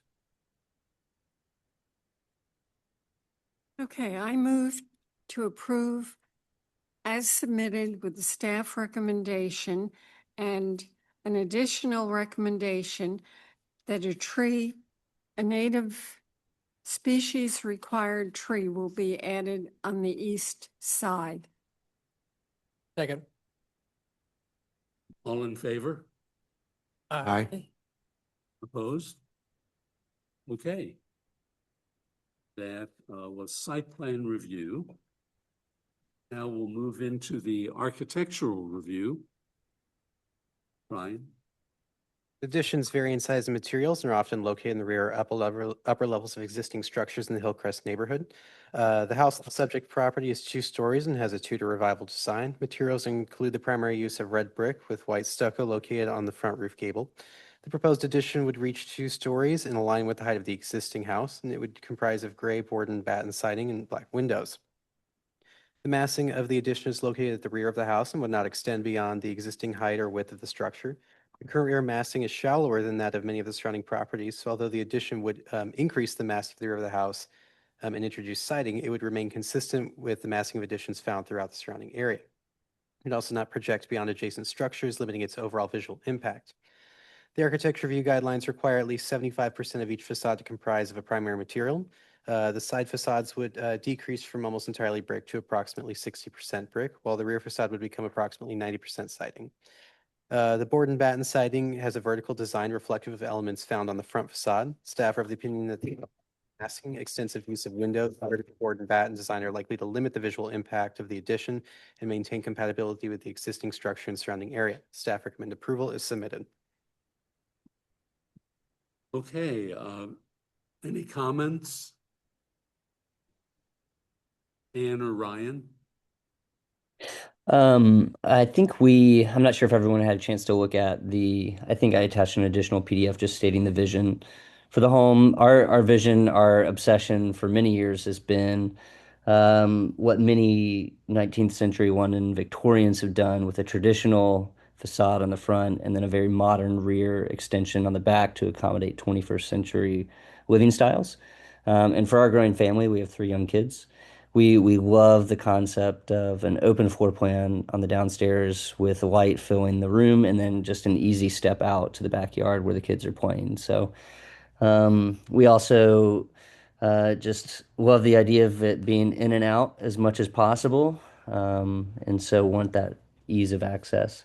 So that's the inspiration, and open to any questions about it. But then, yeah, I think that's it for now. Well, I'll start out by saying I actually like it. I think it fits well. I do agree with Jeff that I think the sides will be visible from the street. But I'm really not too worried about that. I think it works. I think the examples you've given us of more contemporary designs working with more historical ones was very effective. I feel comfortable with it in this location. Thank you. Ellen? It's great. Yeah, I would agree. I think I'd like to see it more modern, contemporary, more glass. The first floor at the rear has a lot of glass. And above, you're going more towards the existing. And then when you turn the corner in either direction, you've gone existing, traditional. I would like to see more of the plain glass without the muntins in them. And just more glass. I do think the CAD drawing, unfortunately, doesn't do justice to the board and batten design. It shows the batten as a straight line, where if you were doing that by hand, you could kind of get in another line, so it gave it more character. But my main concern is the switching from the very contemporary glass at the base in the back to very traditional casements above and then on the sides. So other than that, I like it. I don't think you'd be able to duplicate that brick and the laying of it. I think if you attempted to do the addition in brick, that it would fail. So I think this is a nice compliment. Thank you. I Yeah. actually agree with you. I love adding more modern windows. I wish it was all super modern. But we were trying to give, if either of our neighbors, people who will from their backyard possibly see our upper or the sides of the house and maybe don't like the modern look, this was kind of our compromise. We thought it gave us what we wanted while also keeping with the neighborhood. But I'm with you. If it were just exactly what I wanted, it would be all glass and modern windows. Yeah, we wrestled with it for a long time. So we completely, I think, relate to, connect, and agree with your comments. Yes. I think if that's something that's desired and from the rest of the panel, we would be open to that. Jim? Yeah, I think my comments are kind of along those lines, and I'm not normally known as the contemporary architecture guy, but as far as your page, your London Victorias with modern extensions, I love all of these examples. This is a style that I've liked a lot. The problem is when it comes to the actual plan, I don't know if I see this inspiration reflected in the plan. I feel like it leans very traditional. And if you look specifically at every single one of the example images, these are all one-story additions off the back that allows for some more variation in roof pitch and stuff like that, where this on the back of this is 2 stories. And certainly you get a lot of glass on the first floor, but it doesn't quite necessarily, it doesn't read as contemporary as the examples that are provided. All that being said, I don't know if I have got this giant problem with how it's presented based on everything.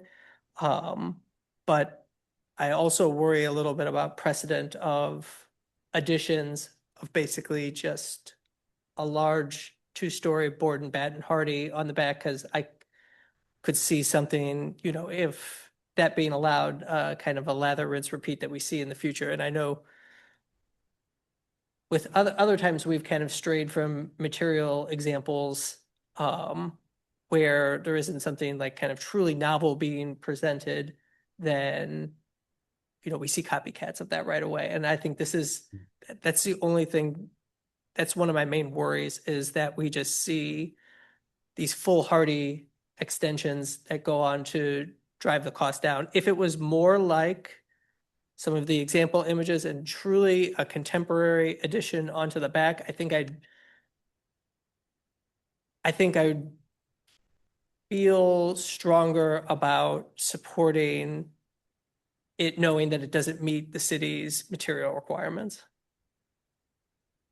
When you say more contemporary materials, are you thinking like I've seen zinc, black Yeah, metal? like if you look, a lot of these are steel, or metal. There's also, like I said, just kind of, once again, all the example images are also 1-story additions that then, a lot of them provide some interest in the roof level, where this is a fairly standard 2-story box on the back of the house. Now, I'm not saying that there's anything particularly offensive of it, Sure. But at the same time, it is a two-story box at the back of a property that's made entirely of hardy board when we look at it. And I don't know that the contemporary inspiration skews it enough in a direction that we can say like, oh, this is something different, very different that we're seeing. Therefore, it needs to be looked at this different way. I think that's fair. Okay, we'll take that note. Chris? Yeah, my wife is all Biedermeier furniture and I'm all Brewer. And we tried to combine those two into our living room. I think you've done a much better job with this, with combining two styles than we have, with a very modern and one that's very traditional. So I applaud you for that. I agree that I'd like to see it even more contemporary than it is, just on the basis that in years in the future, we could argue that it was truly architecturally significant, and that's why we approved it. I think it is awesome. I really do like the design. I love that you're doing something contemporary. It's very much kind of business in the front, party in the rear, in a sense. I wonder about extending the windows on that second floor. If that was, if the series of 4 windows was actually brought more, so that was continuous all the way across. I don't know if there's a way of doing it, but that would be kind of visually striking. Is this a curtain wall set of windows down below, or do these all open, or how is that actually laid out on the first floor? The quad slider, so the center 2 will slide out and then the 2 outer ones are fixed. Okay. So center 2 there. And I think that's going to be great for getting some movement with 3 kids in and out of the house like that. I think you've really thought through that well. I'm going to take a note out of Susan's book, and I'm sure she might bring this up, but I'm thinking about glazing and about the whether you've considered any sort of treatment on the window so you're not having birds flying into the window all the time here. That would be something I'd maybe encourage you to consider, because this is a large expanse of glass. So there's nothing in here that would cause me any sort of concern. I really like it. My only suggestions would be looking at some glazing for birds, and then potentially adding some sort of an architectural element, whether it's extending the windows on that second floor or something that even skews more in the contemporary line, and pushes the envelope a little bit more. Neighbors be damned. That's it. I love that. Okay, great. Yeah, this is Jeff. My earlier comment about site planning was not a negative. You make a comment here in your presentation about how, don't worry, you won't see it from the street. I want you to see it from the street. And I really think it needs to be gutsier. The London examples you're showing are beautiful. And they're things that said, this is new, this is modern. They're metal, they have a lot of glass. Many of them have flat roofs. Now, I know that may be extremely scary here in terms of an addition. We were because- nervous about that, yeah. Yeah, but I think really embracing the newness of this edition would be great. And I completely agree with Helen's comments about fenestration. I wish the windows were a little larger. I wish they weren't muttoned. I mean, some of your examples of other Clayton additions, in the worst way, I don't want it to end up looking like 6309 Alamo. Or like the top of 8007 Venetian Drive. I mean, and I'm afraid it can, if you don't take some strong steps with the architecture, it has the potential to look like that. So, yeah, don't be bashful about it. If you're gonna do it, would be my comments. I'm not going to tell you exactly how to do that, but I wish it was more modern. I don't know, you can't hire David Chipperfield, but the approach that they took there is actually, the approach at the art museum is what historic people tell you to do with new additions. They are supposed to be of their time. They're not supposed to try to be Disneyland copies of the building that they're attaching to. So, so don't be afraid of it and do something really, really beautiful back there and think that way. Think beyond wood and muttoned windows. What can you really do to make it modern? Thanks. Yeah, it sounds like he may be coming back to us with something, something more. But yeah, Chris was right. With that amount of glass, it's beautiful, and there's a lot. It's not always just a film. There's, especially if you're doing with installation, there are a lot of different options out there, and I hope you can look at that to prevent the bird collisions and the kids seeing the bird collisions as you look at this amount of glass in addition. The good news about kids is they leave a lot of fingerprints. So Yes, they do. they'll be A little very bit of- visible yeah. windows. But you know, the bird safe glass might help with that too. Well, the definition there. Fair. And you know, actually, the Sustainability Commission did do a lot of research on this and could probably give you some help get you started if you need some Oh, advice cool. on what's out there. So Oh, lovely. Thank you. Also, had you considered all the glass on the back of the house? I believe it faces south. It does. Does indeed. We have considered that, yes. We love it. When we even were looking in the Clayton area and looking at different properties, when we found this home, it was listed as is and had been kind of neglected for a few years, but we just were in love with where it is in the neighborhood, how it sits on the lot, the fact that it, abuts the rest of the Demund kind of business district and the seminary, and love the natural light that we'll pour in. But we are aware of I guess, to your question, the potential for like direct sunlight at certain times of day or year. Um, we don't have it on there, and maybe it's something we should include.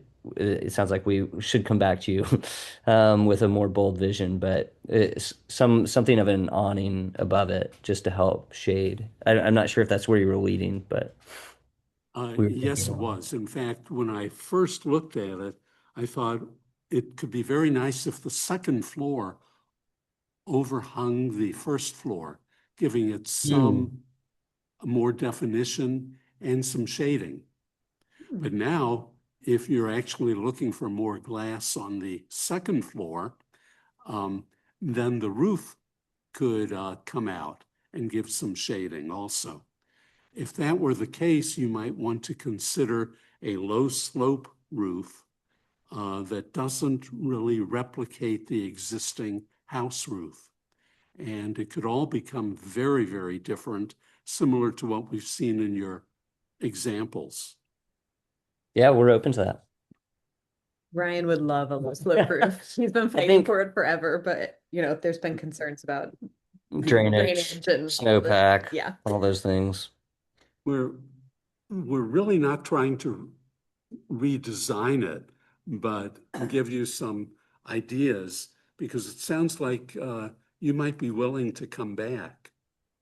Yeah, absolutely. I mean, y'all are partners in this, and I think to an extent, maybe we're thankful and we feel, like we're maybe seeking permission a little bit to be bold. So thank you for your openness and I think excitement even around all this. Uh, I think we're sitting here a little giddy just hearing your comments. So. I think the comments that you've heard and Jeff's about don't hold back from being bold. I may have. Yeah, I think just doing it part way is problematic, and it will feel that way.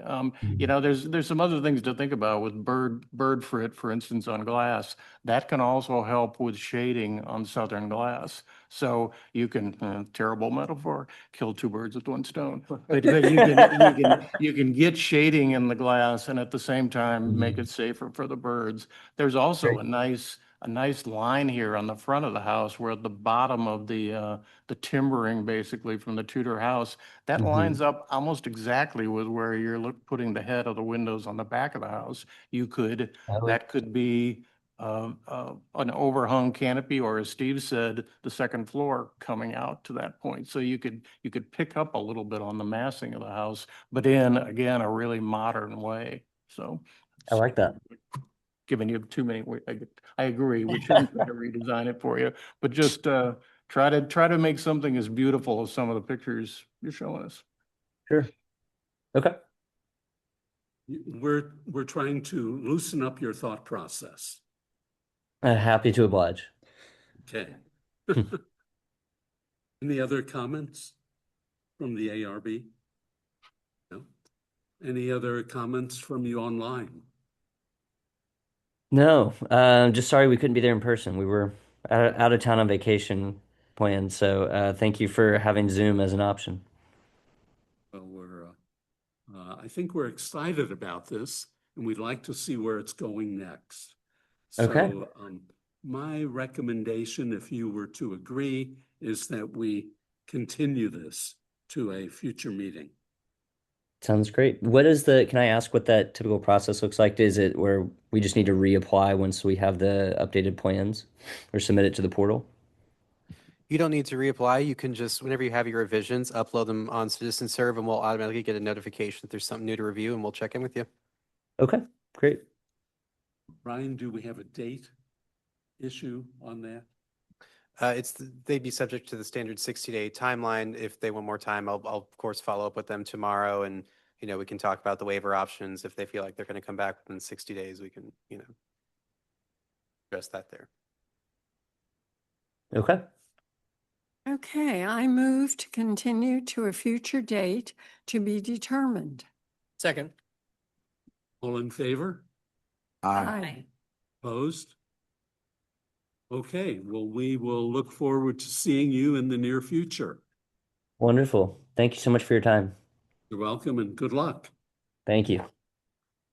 Bye-bye.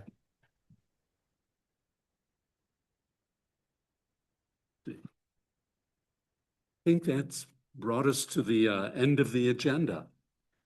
Jeff, any further comments? Nope, nothing. Thank you. Chris? Nothing. Good to see you. Jim? Looking forward to the rare 3 meetings in 1 month, so. Helen? Nothing further. Susan? Nothing except that I'll be missing that last meeting of the month, so we'll be on vacation. But Well, we do have 3 meetings in August, but none in September. We have one in September. I think it might be the 14th. There goes your vacation policy. Really? September 14th, yeah. Huh. Yeah, because of the various holidays. That's why we basically shifted those two. So one moved into August and the other one moved into the off week. Well, good. We won't miss a month. Okay. Ryan, anything else? That's all. Anna, welcome back. Evan? Sure. No comments. Well, that's surprising, but sounds fine. Good to see you again. Okay, we will see you all we'll see most of you on the 31st. Okay, we're adjourned.